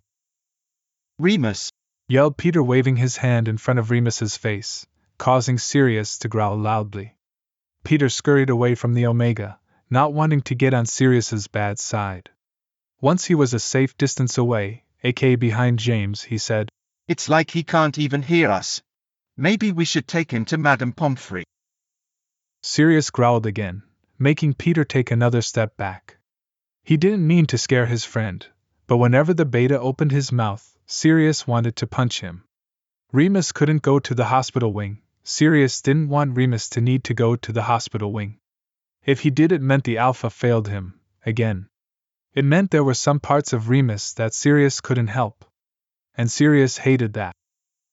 "We are not taking him to the infirmary," the Alpha growled, hands clenched, trying to resist the urge to maul his friend.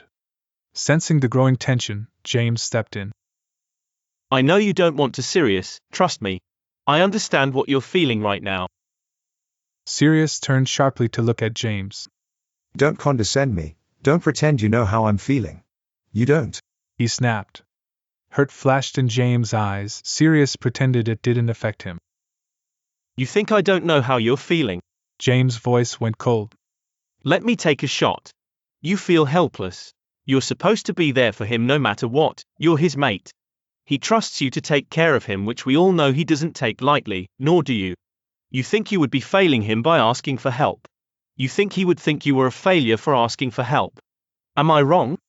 Sirius was trembling, feeling bare for the world to see. If it had been anyone else, Sirius would have given them a lashing they wouldn't soon forget. If it was anyone else, he would have made them beg for mercy. But this was James. James who just wanted to protect everyone. James who was only trying to make Sirius see how stupid he was being. Okay. Sirius said, breaking the tense silence. Okay, we'll take him to the infirmary, but let me try first. Let me talk to him. It just feels wrong to bring him there like this, when he's so out of control. James looked skeptic, but nodded, compromising with his friend. Sirius nodded his thanks and stepped up to Remus. The Omega's mouth was set in a hard line. His eyes were moving back and forth, as if he were seeing something the rest of them couldn't. Remus, Sirius said quietly, so as not to startle his mate. Come back to me. He waited a moment, hoping Remus would snap out of it, but got nothing. The Omega was still pacing back and forth, stuck in his own head. Remus, Sirius insisted, louder this time. But once again, Remus was oblivious to the people around him. Out of the corner of his eyes, Sirius saw James shake his head in despair. Peter had his eyes cast low, giving the floor a dejected look. For a moment Sirius felt it too. He felt the hopelessness threaten to take him over. He felt it so fiercely he thought he would choke on it. That it would swallow him whole. But Sirius couldn't let that happen, he refused to. He had to help Remus first, he wouldn't give up on him no matter what. He'd keep trying until his Omega came back to him. Remus, Sirius said, this time stronger. The one word commanded everyone in the room to pay attention to him. Come back. Remus stopped pacing. He looked around, blinking a few times. It was as if he was seeing them all for the first time. He spotted Peter and James first, and a small smile tugged on his lips. Then, Sirius. A lump formed in Remus's throat as he took a step closer to his mate. It was as if he was looking at a different person. Remus wanted to be sick. How much pain and worry had he put Sirius through this past week? The bags under his gray eyes were darker than Remus's own, and his porcelain skin looked sickly pale. Remus was almost afraid to touch him, in case he started to crack under his fingertips. I'm sorry, Remus blurted out, the words meaning so much more than he could express. I'm sorry I'm acting weird. I'm sorry if I'm freaking you out, and I'm sorry I couldn't tell you this earlier. I just wanted it to go away, to be forgotten. But, it's not going away, they aren't going away. The situation clicked into place. The feeble-looking boy who had once stood in Sirius's place vanished as if he had never been there. Instead stood a wild, untamed alpha that would do anything to protect those he loved. What have those bastards done, Remus? He growled, fire burning in his eyes.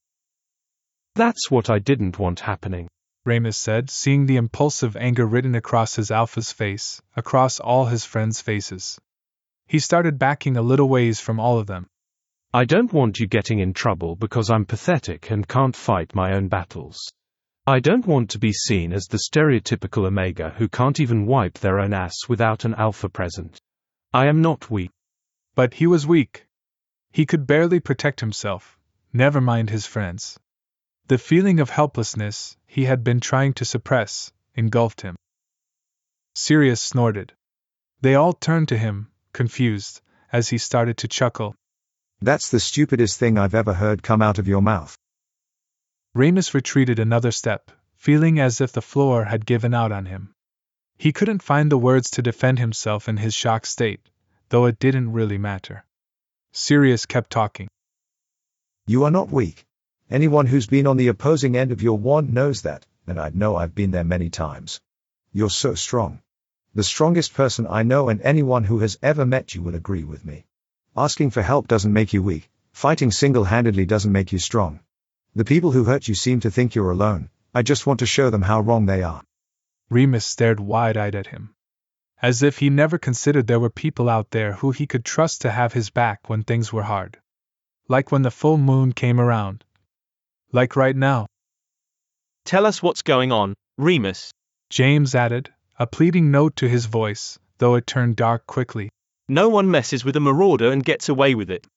Peter came out from where he was cowering behind James and nodded his head. What happened?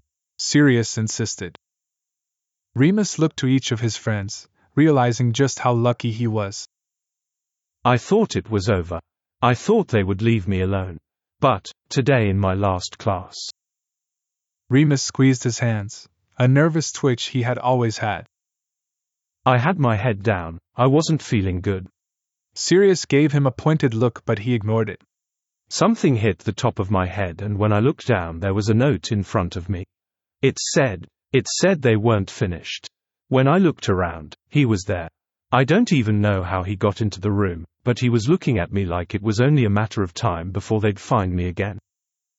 His friends were hanging on to his every word. The room was filled with tension. Anger was radiating off of all of them. Most of all Sirius. In a fit of rage, Sirius flung his wand out. Reducto.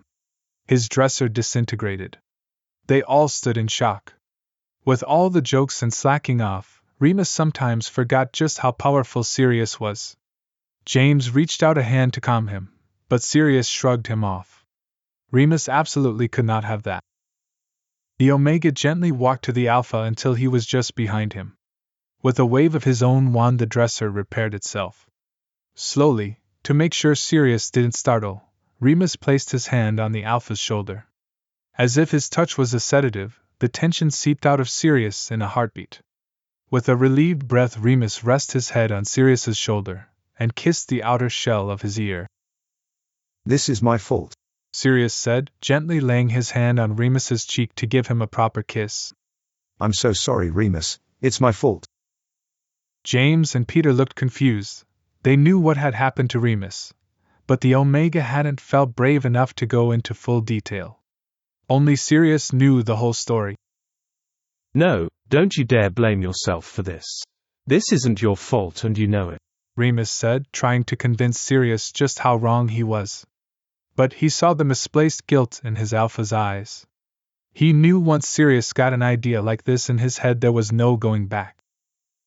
Don't lie to me, Remus, Sirius snarled. Remus flinched as if he had been physically slapped.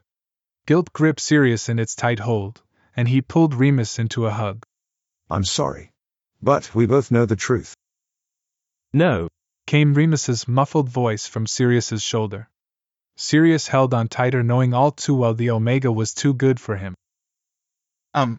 Guys, I get you're having a moment, but why is this Sirius's fault?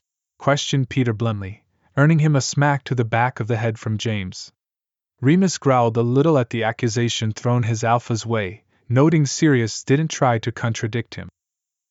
The only reason Remus got hurt was because somebody was trying to get to me. They were trying to hurt me by hurting him.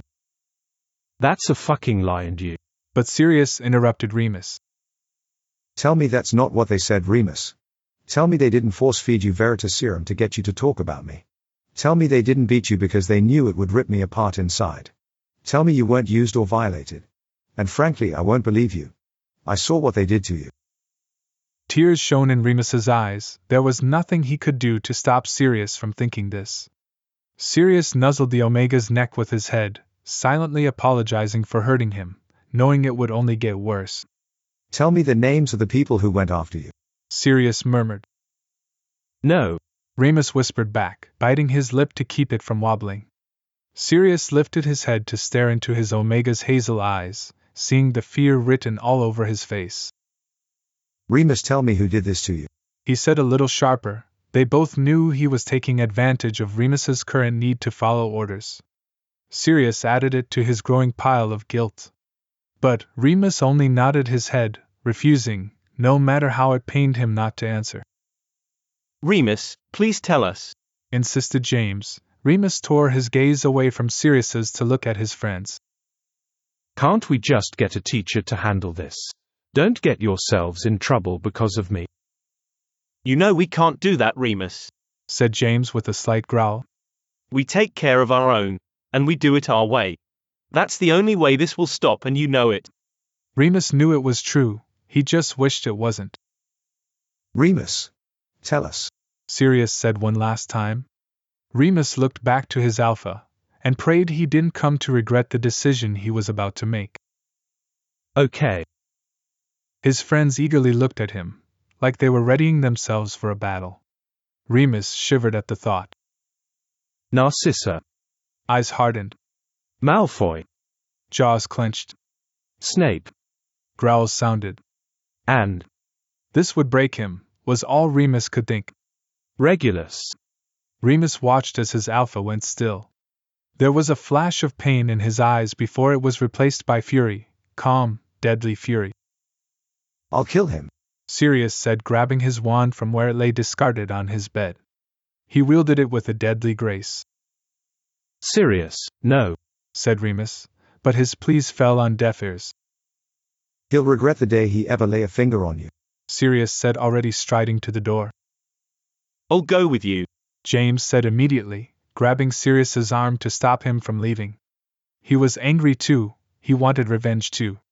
This was his family Regulus was messing with, no one got away with that, but Sirius refused. This is between me and him.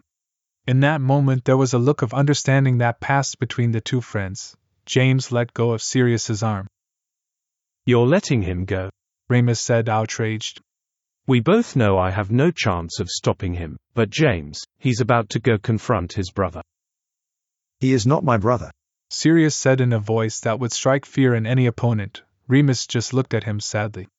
Brothers look out for each other, brothers protect each other, brothers love each other. Sirius glanced at James meaningfully, then back to Remus. Regulus is not my brother. Then, before Remus could stop him, Sirius threw open the door and stormed out of the room. Gone to wage battle on the Slytherin dorms. Chapter 6. Sirius stood, silent, alone. He was face to face with the entrance to the Slytherin common room. The Alpha was scared, but not for himself or what he was about to do. No, Sirius was scared for James, Peter, and most of all Remus.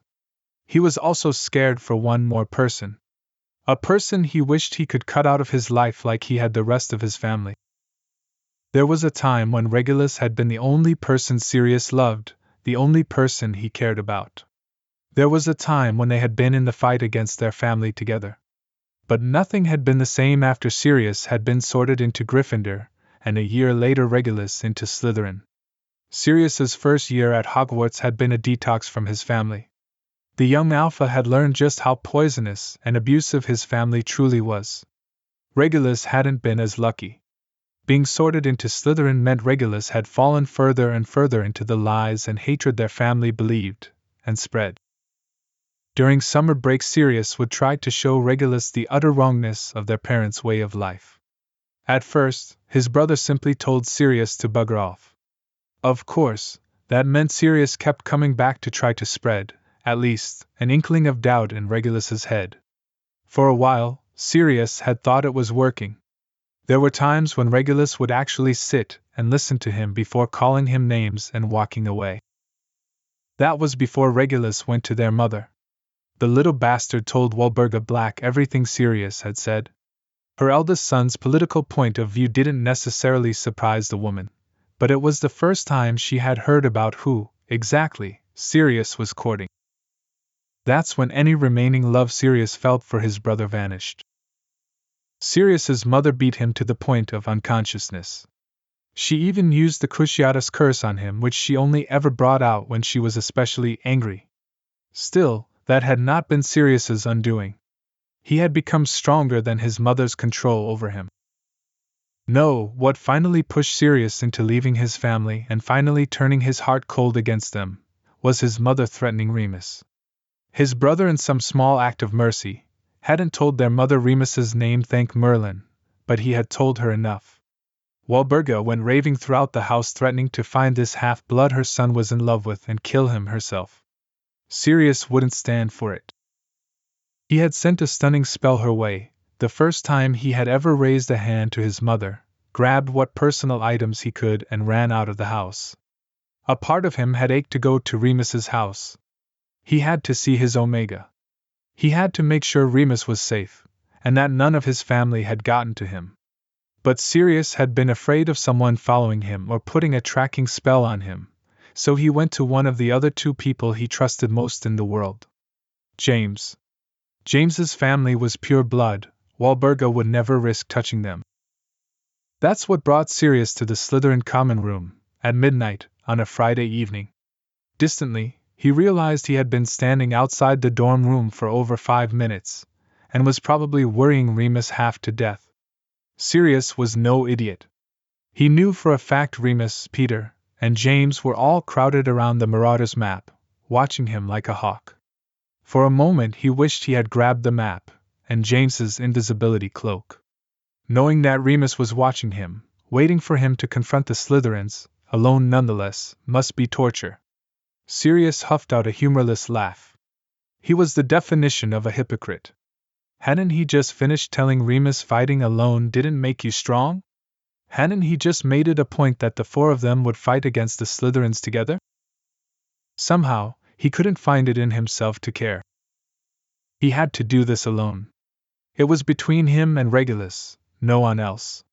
Which is why Sirius longed for the invisibility cloak. It would be safer if Regulus never knew he had been there at all. Sirius knew that his brother would retaliate for what happened tonight. Regulus wouldn't back down if Sirius didn't scare him good and proper.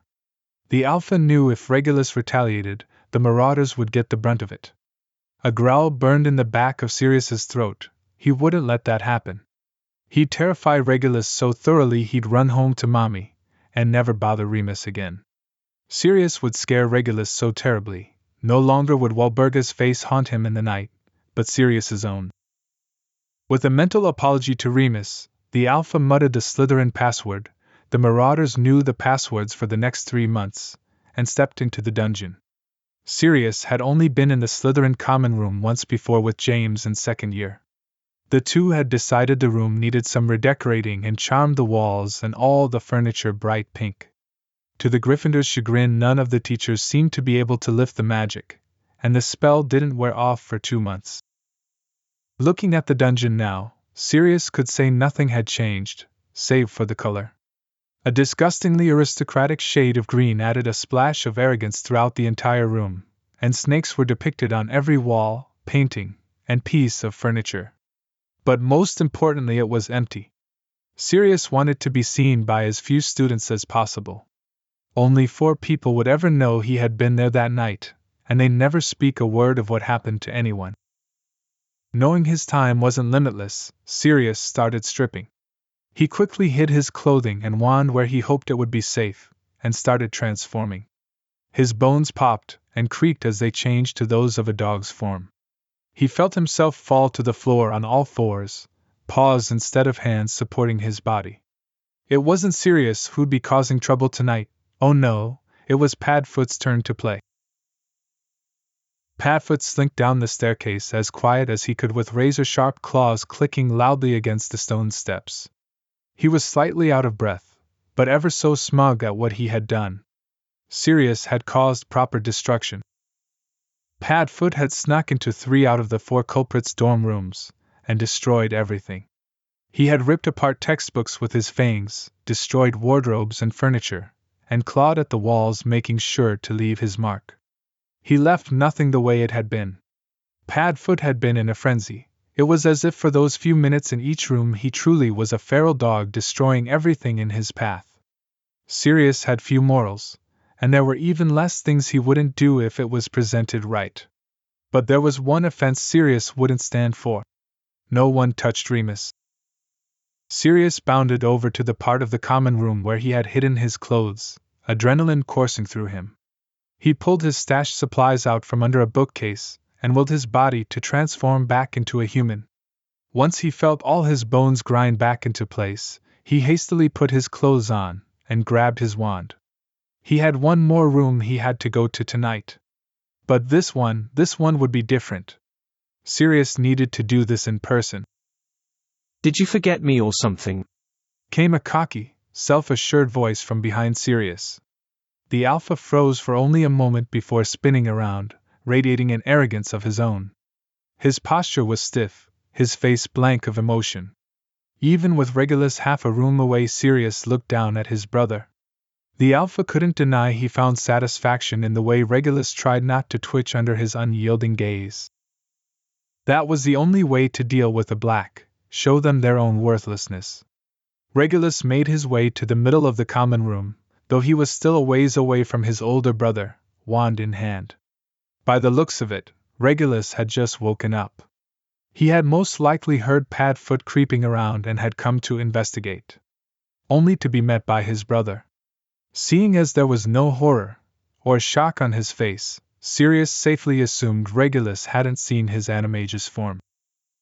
I was saving my dearest brother for last, Sirius replied, trying to channel his mother's ruthless disposition. You aren't like the other ones, you deserved my personal attention.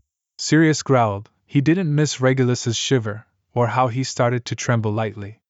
His brother was never as good as Sirius at hiding his emotions, least of all his fear. Regulus was a beta.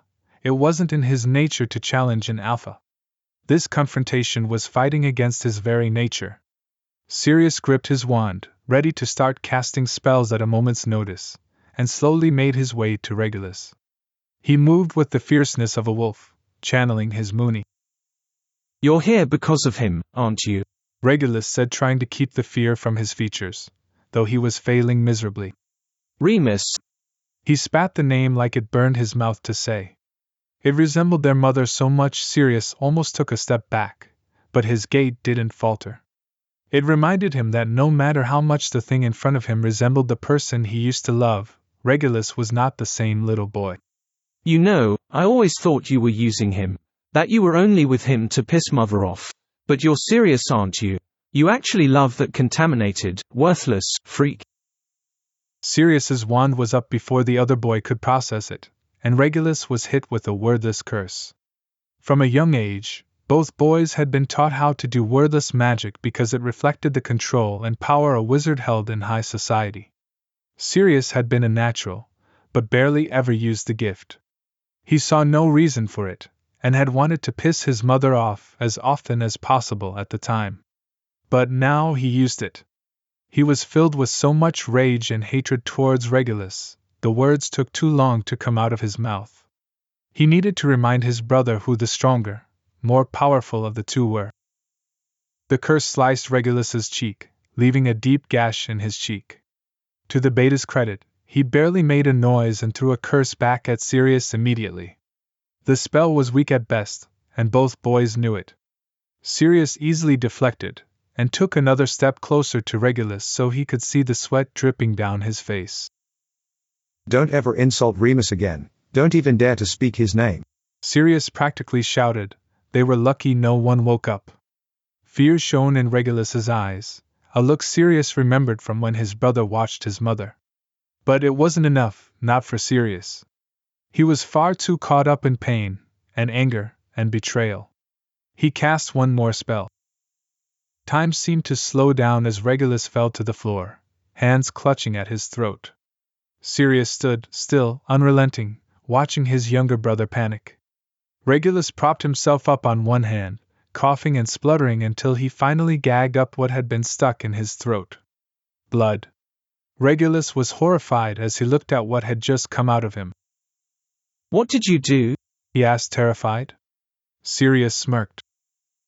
I've been working on that little trick for a while, Sirius said, putting his wand away. Basically, whoever the spell gets cast on, they'll throw up all the blood in their body until there's none left and they wither up and die. I was saving it for a special occasion. A look of horror passed across Regulus's face before he threw up more blood. You're lying, there's no way. Am I? Sirius asked as he watched Regulus cough up more and more blood until it was pooling on the floor. You're starting to look a bit pale, little brother, Sirius growled. Sirius saw the exact moment that Regulus believed him. Sheer panic whitened the beta's face even more, and his breathing turned heavy. Stop it, make it stop, Sirius, make it stop. Silencio. Sirius muttered, waving his wand at his brother.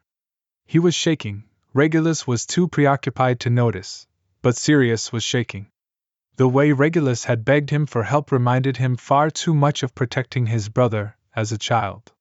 Whether from their mother, or the nightmares she caused. Guilt crawled under the Alpha's skin. Promise me that you will never hurt Remus again. Promise that you'll keep your filthy hands off of him, and I'll stop the curse before it gets too far. Promise me that you won't raise a finger to him, or any of my friends, and I'll leave right now. Regulus was all too inclined to nod his head. Remembering he couldn't speak, Sirius took the charm off him. Say it, Regulus, swear it. Regulus coughed viciously once more, trying to get the fluid out of his throat, and spoke in a hoarse voice. I promise I'll stay away from them. I won't touch them, and I won't ask anyone else to do it for me. Just please, Sirius, make this stop. There were tears in Regulus's eyes now, threatening to spill over onto his cheeks. For a moment Sirius didn't want to. He was tempted to keep pushing his brother. He wanted to continue scaring him. He had hurt Remus, he dared to touch a hair on his head, Sirius would kill him, but he knew he couldn't. As much as he hated to admit it, this was his brother. Sirius cast the counter curse. Regulus sat gagging on the floor, trying to finally catch his breath. Red spit was running down his chin, and he was shaking. Sirius slipped his wand behind his ear. Goodbye, Regulus. Something in the Alpha's heart broke for the innocent, sweet child he used to know and love. Something in Sirius's heart broke for himself, too. What had happened to the boy who loved so freely, and didn't have a care in the world? The answer was jarring. That boy had never existed. You think you're so high and mighty, don't you, Sirius? Brave Gryffindor, honorable Gryffindor, you think you're so much better than the rest of us. But what you just did, well, that would have made Mother proud. Sirius didn't look back as he tried not to run from the room. Chapter 7. Sirius was bolting through the Hogwarts corridors, trying to ignore the guilt threatening to swallow him whole. Stone walls flew past until the Alpha's surroundings blurred into one long hall. Sirius was embarrassed to find he was lost, but at that moment, he couldn't care less. The Alpha was breathing heavy, even for the speed at which he was running. His eyes had turned traitor on him as tears blinded his sight. He was pathetic, not having cried in years. Yet here he was. Sirius's actions were replaying like a broken record over and over in his head. The sight of Regulus bent over in fear as blood poured from his mouth. The words his brother had spoke designed specifically to eat away at Sirius's sanity. Mother would be proud. He felt sick. Sirius never wanted to be associated with Walburga in any way. That woman was a monster. She was cruel and vicious to those she called family, and downright wicked to those who were not.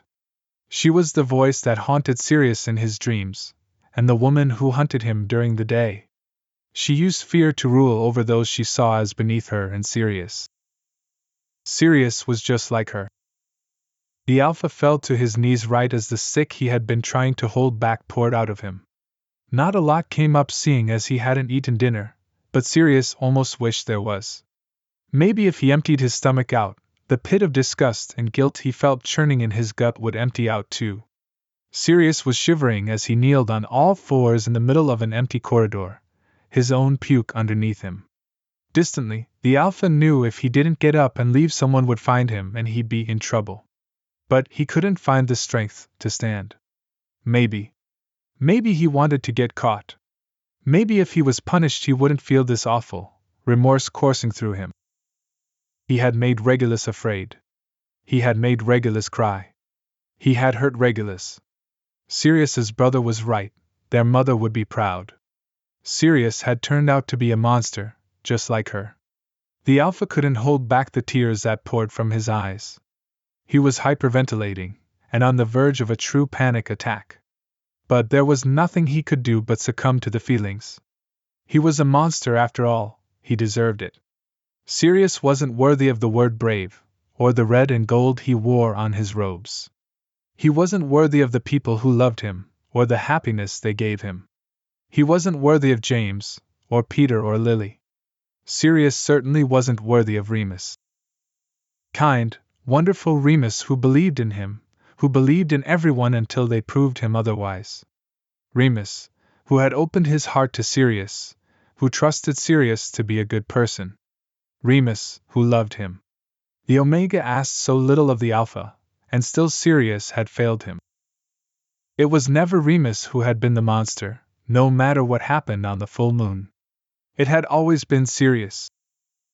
You're a monster, Sirius whispered viciously to himself, rolling to his side and curling up against the floor. Pale moonlight shone in through a wall of windows, illuminating his failure for anyone to see. Sirius automatically drew his legs in close, and tucked his head. It was a defensive position he used when Walburga would hit him. But he didn't even deserve to do that. This time he wasn't the victim. This time he was the merciless bastard who rained terror on others. His friends would hate him when they found out what he had done, and then, once again Sirius would be alone. Which was more than he deserved, he reminded himself. But knowing the truth didn't make it any easier to deal with. Above all, Sirius wished to stop the feeling of his heart being ripped out at the thought of never holding Remus in his arms again. The scene in his mind was already so vivid. The Alpha would return to the dorm room, and without fail, Remus would make a rush for him. It would startle Sirius at first even if he had already prepared for it. Against his better judgment, Sirius would hold on to Remus like his world was ending. It certainly would feel that way. Nonetheless, Remus's familiar weight in his arms would soothe him. The Omega scent in his nose, his warm body pressed against Sirius's own, Remus's arms wrapped tightly around his body would feel so good Sirius would forget anything had been wrong. But the moment would end, and Remus would step back. He'd ask with wide, gold eyes like honey, what had happened. He would have trusted Sirius to do the right thing without taking it too far. And Sirius would never be able to lie to his Moony. The Alpha would admit to the truth with his head hung in shame, trying to keep the emotion out of his voice. Without fail, Remus's smile would melt off his face as he heard the story, and he'd start backing farther and farther away. Fear in his eyes. Fear because Sirius was no better than the Slytherins. He was worse. Finally, Remus would walk away, and Sirius would lose the most important thing in his life. Sirius shivered as he lay against the stone floor. He had half a mind to sleep out here for the night, and hope no one found him before morning. He was tired enough that the wall was looking more and more like a comfortable place to nap. But he knew he couldn't. He would only be postponing the inevitable, and as of right now Remus was still worried for him. Even if by this time tomorrow Remus absolutely hated him, at the moment he didn't, and Sirius wouldn't put him through any unnecessary distress. He just hoped Remus knew he could never hate Sirius more than Sirius could hate himself. The Alpha inhaled deeply, preparing himself for heartbreak while he got to his feet, using the wall for support. His head was spinning, and his knees were wobbling, and he wondered if this was what Remus felt like his preheat week. But quickly discarded the thought. Soon enough Remus wasn't going to be Sirius's Omega anymore, and he'd have no reason to worry for him. Maybe it was a good thing they had never bonded properly, that way Remus wouldn't be in too much pain, if any at all. It would kill Sirius either way, but he didn't want Remus to hurt. He never did. Sirius scowled, there he went again. It wasn't his right to worry anymore. Remus would find someone who was actually worth his time. Someone who would hold his hand during the day, cuddle him at night, kiss his forehead, and care for him during his heats. The thought alone was a bitter taste in the Alpha's mouth. Jealousy burned in Sirius's gut, and even though no one was around he was growling ferociously. No one was allowed to touch his mate. No one was going to lay their filthy paws on him or touch him with their lips. Remus was his, all his. Sirius, came an achingly familiar voice from the darkness. A whine escaped the Alpha, that voice was home. Oh, Padfoot, Remus whispered, throwing off the invisibility cloak, and vanishing to stick still on the ground with a wave of his wand. What happened to you? Sirius wanted to hold himself back. He knew throwing himself into Remus's arms now would only cause him more pain later. But he couldn't help himself. His Omega stood in the center of the hall, moonlight illuminating his frame, making it look like his skin was glowing. He was wearing one of Sirius's favorite Muggle t-shirts and checkered pajama bottoms. He had never looked lovelier. Sirius rushed Remus, pulling the angular boy tightly against him. As the Alpha had predicted, once his arms wrapped around Remus, Moony was putty in his hands. The Omega fell against him so lovely, grasping onto Sirius like he was afraid the Alpha would leave. Sirius felt a broken chuckle at the back of his throat, but refrained. He wasn't going anywhere, not until Remus wanted him to. Which looked to be sooner than he'd liked. Without realizing, tears had started to escape down his cheeks once again as he cried into Remus's shoulder.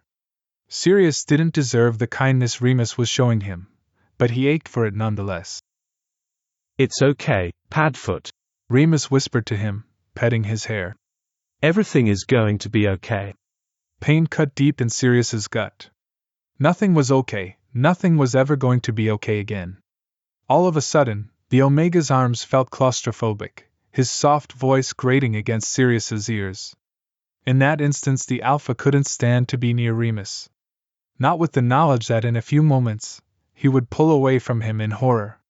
Sirius couldn't handle it. He ripped himself out of Moony's arms, pretending not to hear the sad whimper that sounded from the Omega's throat. Remus made to follow Sirius, but the Alpha stopped him. No. Sirius insisted every time Remus tried to come for him, until the Omega finally backed away, crossing his arms defensively. Stay away from me, Remus. Sirius spat, trying to get the message across that he was dangerous, and no longer safe for the Omega anymore. Remus only shook his head, worry emanating off him in waves. Sirius, please. Remus insisted, reaching a tentative hand out, pulling back when Sirius flinched. The Alpha hated himself for causing Remus to worry, but knew it was better this way. If only Moony would understand that. Not that Sirius expected him to. Remus was stronger and more stubborn than anyone he knew. What happened, Sirius? Remus said, a fierce determination in his eyes. The Alpha froze where he stood, knowing his fear was obvious for Remus to see. That question was the one Sirius had dreaded the most. He wouldn't be able to lie, not when his Omega was looking so earnest and desperate to help him. This was it. This was the end. Sirius took another step away from Remus until he was almost completely covered by darkness. I terrified him, Moony, Sirius whispered, half hoping Remus wouldn't hear him. The Omega stayed quiet while he waited for Sirius to explain further. I scared the others a little, nothing bad. But you should have seen Regulus's face. He was terrified of me. You know that spell me and James have been working on to get out of class, Sirius said with a humorless laugh. Remus nodded tentatively, knowing exactly what he was talking about. I used it on him, Sirius said, his voice void of emotion. So what? Remus asked, confused. He didn't see how that was enough cause for Sirius to freak out like this. It's a gag spell, the Omega said. It mass produces the spit in your mouth and taints it red, to make it look like you're throwing up blood. I gave you the idea in the first place, unwillingly, mind you, but still. Remus smiled softly, trying to coax Sirius into the light of the moon again. But when he tried to take a step closer, Sirius took another step back. Sirius, Remus urged. What's the matter? That spell is completely harmless. Regulus is fine.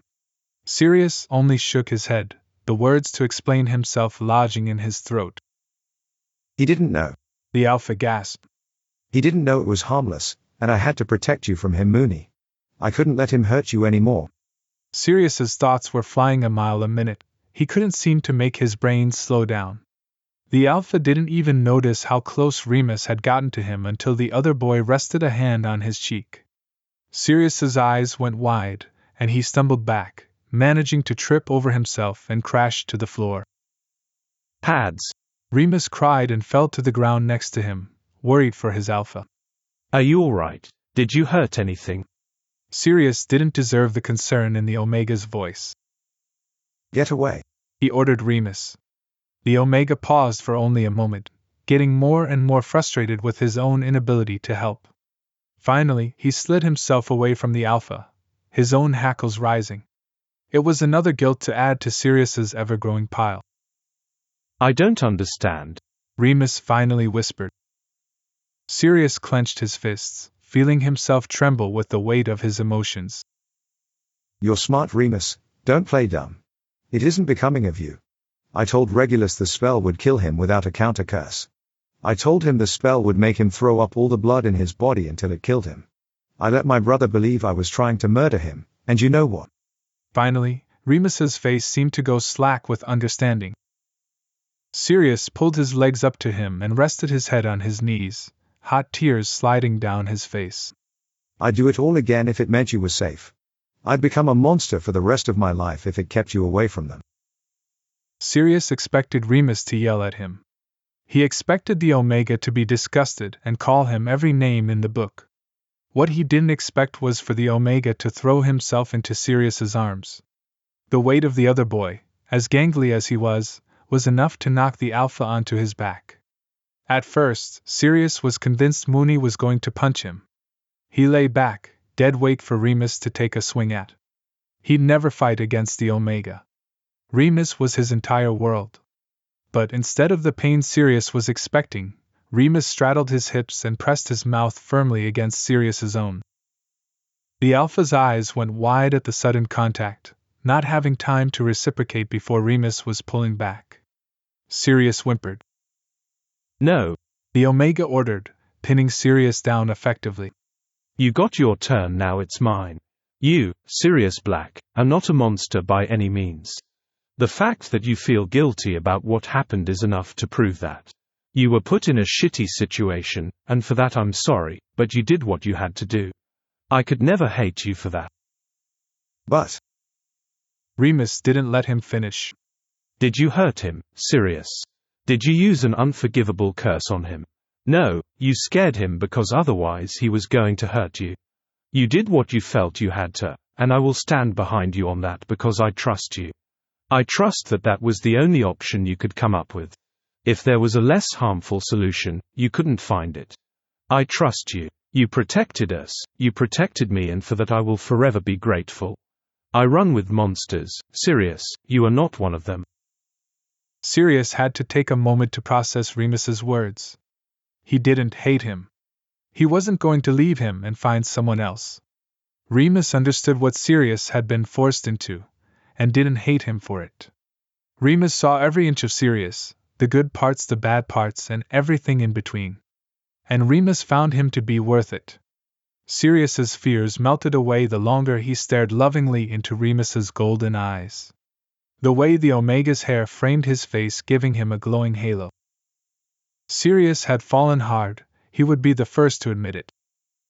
The Alpha wasted no more time in grabbing the back of Remus's head, pulling him down, and smashing their mouths together. It was nothing like the chaste press of lips Remus had given him a moment earlier. Oh no, it was hot, open mouths, and tongues dancing around each other. It was love and need and passion, and so intense it left Sirius's head reeling. The two only broke away once the need for air became too much. Sirius opened his eyes to Remus, whose lips were spit-slicked and swollen. The Omega's eyes were blown wide, his cheeks red. God, he really was beautiful. I love you. The phrase blurted past Sirius's defenses. But the need to say those 3 words had been too great to repress. It wasn't the first time Sirius had said it, but the desire to reiterate the statement was never a burden. And it made Remus smile ridiculously wide. The Omega giggled before rubbing Sirius's nose lightly with his own. The Alpha pushed himself up on his hands, wrapping one arm around Remus's waist. What did I do to deserve you? Sirius murmured to himself, going in to kiss both of Remus's cheeks. The Omega smiled wider. Nothing good, I don't think, he responded, wrapping his own arms around the Alpha's neck. Sirius threw his head back in a laugh before kissing the center of Remus's neck. I disagree, my dear Mooney. Sirius insisted. In another life I must have been very, very good, so in this one I could do very, very bad things to you. Remus sucked in a sharp breath, not expecting the bolt of arousal that shot down his spine at the Alpha's words. Suddenly, playful was not a word he would use to describe their interaction. No longer was this an innocent moment between lovers. Even if Sirius hadn't spoken as he had, Remus felt something start to trickle down his thigh. His pad insufficient against the force of his slick. Sirius inhaled deeply, his own eyes blowing wide at the scent. His grip on Remus's hip tightened possessively, and he growled in the Omega's ear. Mine. Remus shivered, letting out a small, breathy moan. He was going into heat. Chapter 8. If you asked Remus what happened from the moment he felt the first tells of his heat, to Sirius getting the two of them to their designated heat room in Gryffindor Tower, he'd stare blankly at you and then question why Sirius wasn't inside of him that instant. One moment the Omega had been trying to comfort his distressed Alpha in the middle of a Hogwarts corridor, and the next he was being laid down, far too gently for how he felt, against cotton sheets. As soon as the first cramp hit him, and burning hot arousal flowed through him, his mind had turned to mush. Later, he would recall whimpering pathetically for Sirius to just take him already, causing the Alpha to push him up against the corridor wall and frantically make out with him until he found the strength to pull away. But for now he was content with the knowledge that his Alpha was taking care of him. As long as Remus was with Sirius, he would be safe. He was always so safe with Sirius. He loved Sirius with everything he had. Sirius was so good to him. A loud wanton moan pushed its way from Remus's mouth when another cramp hit. More slick was forced out of him and coated his underwear. He was still clothed, as Sirius had refused to undress him as he had begged him to. The fabric was making him burn up, but it was providing small friction on his aching member. With only his own release in mind, Remus arched up, trying to chase the light friction, whimpering pathetically when it wasn't enough. Fuck. Mooney. Sirius's wrecked voice came from the front of the bed where he was frantically tearing through the drawers they had stocked full of provisions earlier in the week. Remus had almost forgotten about his Alpha in his urgency for friction, but as soon as he heard Sirius's voice he felt his body turn to jelly. No longer would pseudo-friction be enough for him, he wanted Sirius, and he wanted him now. Alpha, Remus whimpered, voice breathy. Sirius froze where he was, eyes slowly taking in the Omega's needy form. Remus felt smug knowing he had the Alpha's full attention. As it always should be, a possessive voice in the back of his head whispered. Remus needed his Alpha, and he wasn't above playing dirty to get what he wanted. Using all the concentration he still had left, the Omega brought a shaking hand up to push Sirius's borrowed t-shirt off his body. Underneath revealed the Omega's quivering abdomen. The Alpha's eyes were focused solely on Remus's hand as he exposed more and more of his torso. Finally, when Remus had it completely over his head and on the floor, Sirius growled. The Omega knew exactly the picture he painted. He was spread across the mattress, aching for Sirius. He still smelled of the Alpha's clothes, and was begging for him. Sirius didn't stand a chance. Please, Remus whimpered, trailing his hands down his torso to push his pants down only a little, revealing to the Alpha the slightest peak of his flushed cock. Remus loved doing this to Sirius, playing with him, toying with him, until he snapped. What Remus loved most about sex with Sirius, besides the fantastic orgasms, was that while the Omega pretended to have the upper hand, he was never actually in control. Never for long, at least. Sirius closed the drawer he had been searching through with a bang. His eyes had gone from a light gray to a dark storm, his chest was puffed out, and his shoulders were drawn back. This wasn't just Sirius anymore. This was Sirius the Alpha. The man who could take Remus apart with a flick of his wrist, and have the Omega begging for mercy over and over again. This was the Sirius Remus needed right now. Stop moving, Sirius ordered, throwing onto the bed a bottle of lube and to the Omega's delight his collar. Normally, the first time the Alpha took Remus, they needed the extra slick. But Remus was positively dripping and knew he wouldn't need more lubricant. The collar, on the other hand, he ached to feel it rest around his neck while Sirius fucked into him. The Alpha walked with a power to the side of the bed, never taking his eyes off Remus. Sirius's gaze burned through the Omega more than his heat ever could. Sirius was taking Remus apart solely with his eyes, and the Omega was going to break long before the Alpha ever got his hands on him. Remus watched as Sirius unbuttoned his own shirt and threw it to the floor to reveal his muscled form. Remus shivered and tried to arch himself closer to the Alpha. Sirius smirked just as Remus realized his mistake. Before the Omega could take a breath, Sirius was on him, his knees forcing Remus's apart, and his hands like shackles around Remus's wrists. The Omega was weak for it.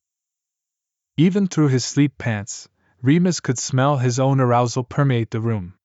He could only imagine what it was doing to Sirius. The Omega was soaked through from where his hole was pushing out copious amounts of slick, and his cock was leaking pre-cum. It didn't take much for Remus to notice Sirius's own desire straining in the confines of his school uniform. Knowing he was already pushing the limits Sirius had only just set, the Omega ground himself down. The Alpha's own arousal fit itself snugly against Remus's perineum. Neither party was able to hold back a moan. But it only increased Sirius's resolve to get Remus under control. I said. The Alpha growled, noticing how Remus's eyes grew impossibly darker. Stop moving. That voice. That was the voice Remus couldn't resist even if he tried.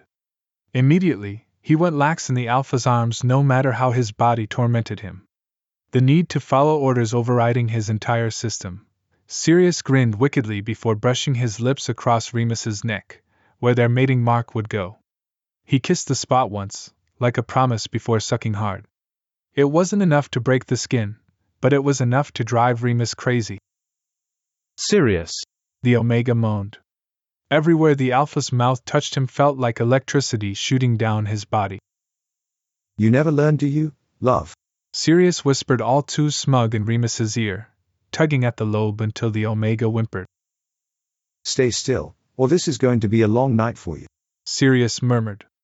They both knew he would never go through with the threat. He could never hold out on his Omega.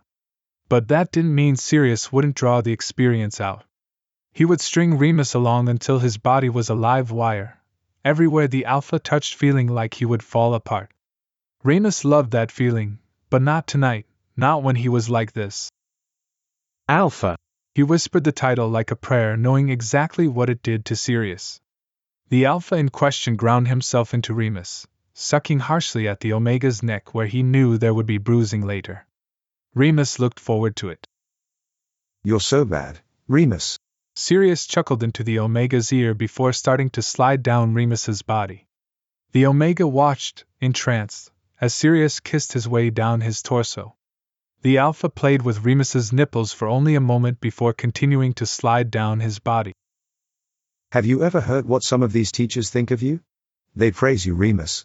They think you're the most innocent Omega. They think we've corrupted you. They don't know what you really are, though. Sirius whispered, breathing warm puffs of air over the Omega's damp skin, making him shiver.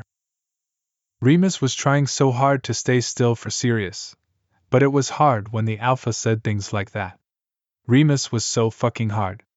He hadn't had release once this night when normally he'd have had 2 orgasms by now.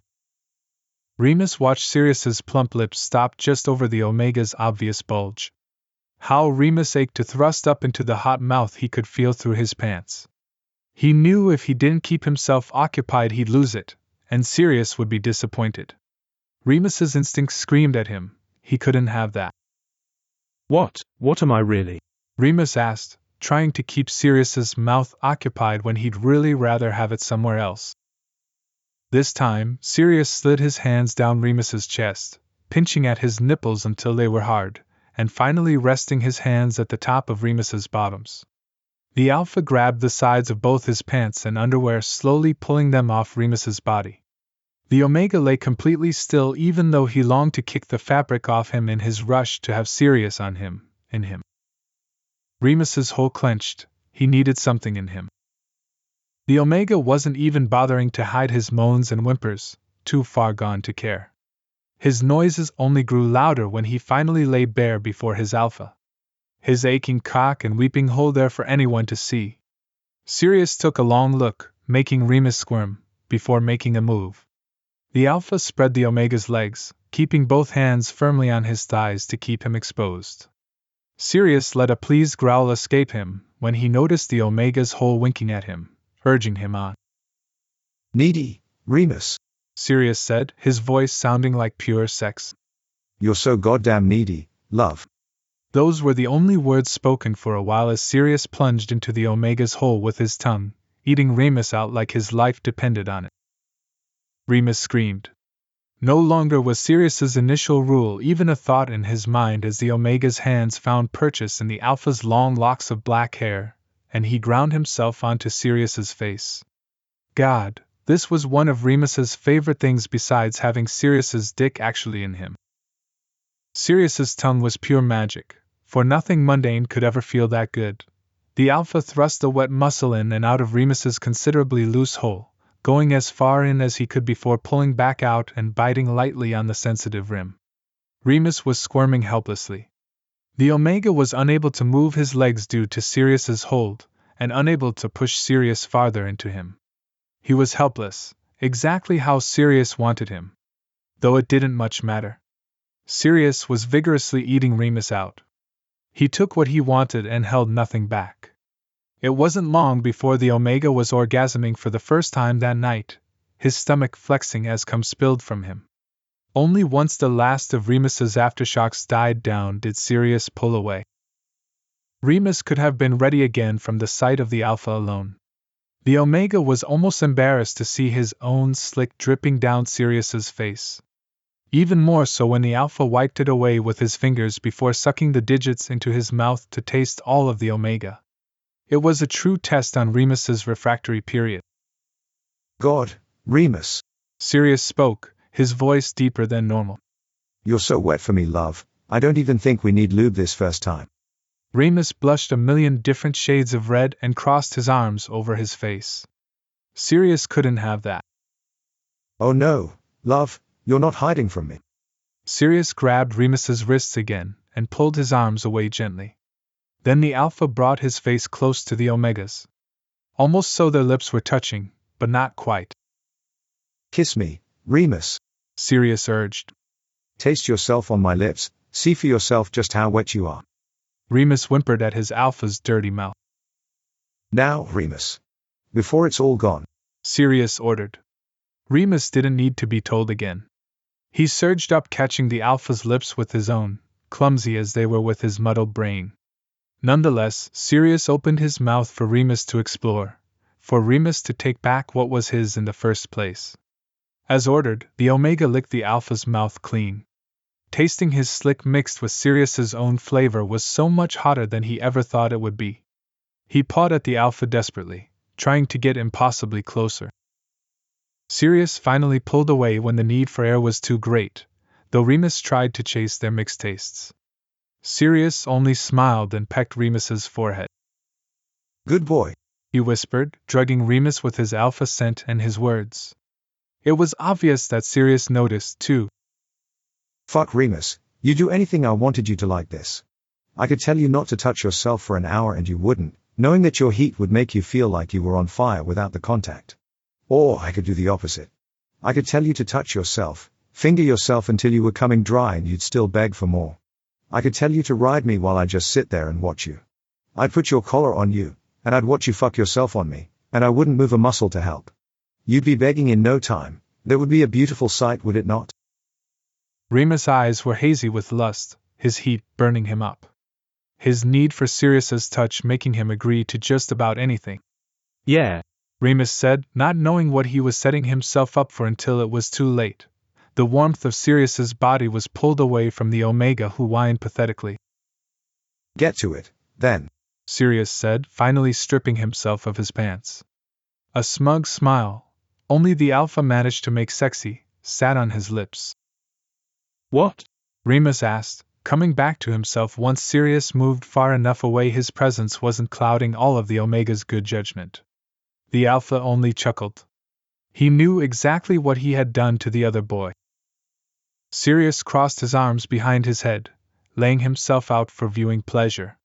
His dick was on full display for Remus, who was having a hard time, get it hard, looking away. But who could blame him? Sirius stood at attention, his long, thick cock dripping with precum that made Remus want to lap it up.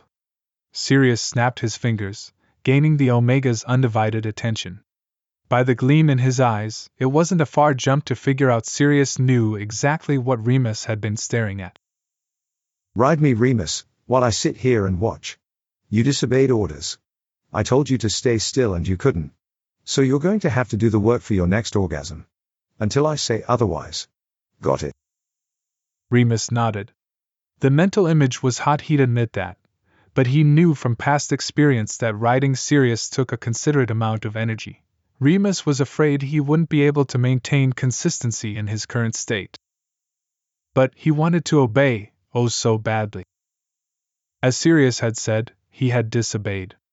If this is what he had to do to prove himself once more, he would gladly accept the challenge. Carefully, Remus pushed himself up on shaking limbs. The new sitting position made his head spin, and he was afraid he would fall over. But Sirius grabbed him. Forgetting, for the moment, the game the two were playing, a concerned look flashed across Sirius's face.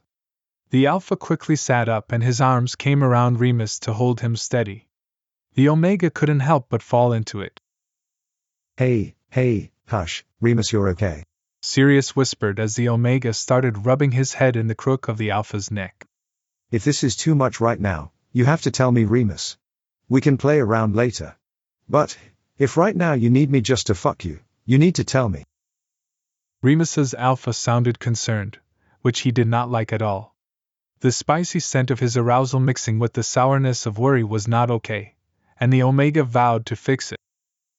I can keep going, Sirius, Remus mumbled, forcing himself to pull away. Just the change of position was a lot, that's all. Sirius's brow was still furrowed, as he still had his doubts, but he eventually relented to the Omega's wishes. All right, Sirius said, moving to kneel. Do you want your collar now, love? He asked, already reaching for the worn leather. Remus whimpered. Yes, please. Sirius chuckled. That's what I thought. The Alpha grabbed the collar and turned back to his boyfriend. Tilt your head up, Mooney. Remus easily tipped back his head, exposing his neck for the Alpha's viewing. The Omega closed his eyes as he waited eagerly for supple leather to wrap around his throat, shivering in delight when it finally sat snugly against his skin. When Remus opened his eyes again, he was far from surprised to see Sirius staring unabashedly. The Alpha's hand on his cock to stop himself from coming. You're gorgeous. Sirius's eyes were wide, and his knees spread. Not for the first time Remus wondered what he had done in life to deserve him. Lay down, Remus said, his voice quivering with lust. Sirius smiled at him sweetly, and kissed his forehead before laying back down on the comforter. This time he used his elbows to prop himself up, and laid his feet on the bed so Remus could use the Alpha's thighs to hold himself up.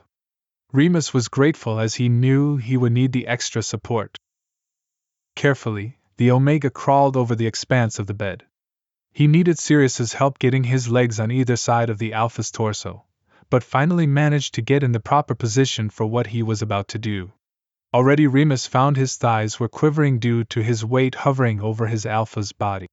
Even with his hands using Sirius's abdomen as a crutch, his body wasn't in the state to do this. He felt like a fool. Sirius thought different. Beautiful, was all he had to say about the sight, making Remus blush. All too soon, the Alpha's hands were gone from where they had rested on the Omega's thighs. Remus was forced to rest all his body weight on his arms, as his legs were jello, but was thankful in the end. Sirius used both hands to position himself for Remus to slide down on. The sight alone made the Omega's mouth salivate. Come on, Omega. Sirius said in a taunting voice. Prove yourself to me. Remus threw his head back, exposing the collar once again to Sirius's gaze. Finally he let himself go, and sunk down onto the Alpha's hard length. The reaction was immediate. Both boys' moans were loud in the otherwise silent room. Remus had never been so glad the walls were charmed to be soundproof. Sirius felt huge in him, even with his hole being so loose. The Omega felt like he was about to be torn in two, and he loved it. He wished he could feel this good and satisfied all the time. Once Remus took enough time to adjust, he tentatively started grinding down on the cock inside him. Mooney, Sirius moaned, throwing his head back. As the Alpha had promised, he wasn't helping at all. Sirius was letting Remus do all the work, exhausting himself in his need to be filled over and over again by Sirius's cock. And Remus was desperate for it. He knew he was playing right into Sirius's games, but he couldn't help it. He needed this too badly. After the past week they had had, this release was the cure his body called for. Remus quickly went from grinding tentatively to doing his best to bounce on Sirius's cock. He'd go as far up as he could before plopping back down. The Omega didn't have the muscle control for any sort of finesse, but neither cared if the sounds of pleased moaning was anything to go by. In fact, that was probably exactly what Sirius had been hoping for anyway. The Alpha wanted to see Remus lose himself in his need for Sirius. He wanted him to be messy and desperate. Remus could easily provide that for him. But as he had predicted, Remus was quickly losing stamina. Yet he was so close to release that he couldn't force himself to stop. Every time the Omega thrust himself down, Sirius's cock would brush his prostate, and it was driving him crazy. It was so much, but at the same time it wasn't enough. It wasn't the pounding Remus needed, and he didn't have the energy to provide it for himself. Sirius, Remus whimpered in between heavy breaths. Please. He couldn't even produce the words needed to beg, which Sirius immediately honed in on. Right as Remus got to the top of the next thrust, Sirius growled out. Stop. Remus froze. A frustrated moan falling from his lips. He was almost there. Sirius's dick was right underneath him, and he was trembling with the effort to hold himself up. But it didn't matter. Remus had to keep still, his Alpha told him to. You're dripping, Sirius said, his cheeks flushed the same color as his cock. Your slick is literally dripping from your hole onto me. Mooney, you are so hot, love. Fuck. Please, Remus cried, no longer able to take the teasing when he felt like he was a second away from exploding. Please, Sirius, fuck me. I can't take it anymore. Sirius froze, his eyes glinting with mischief.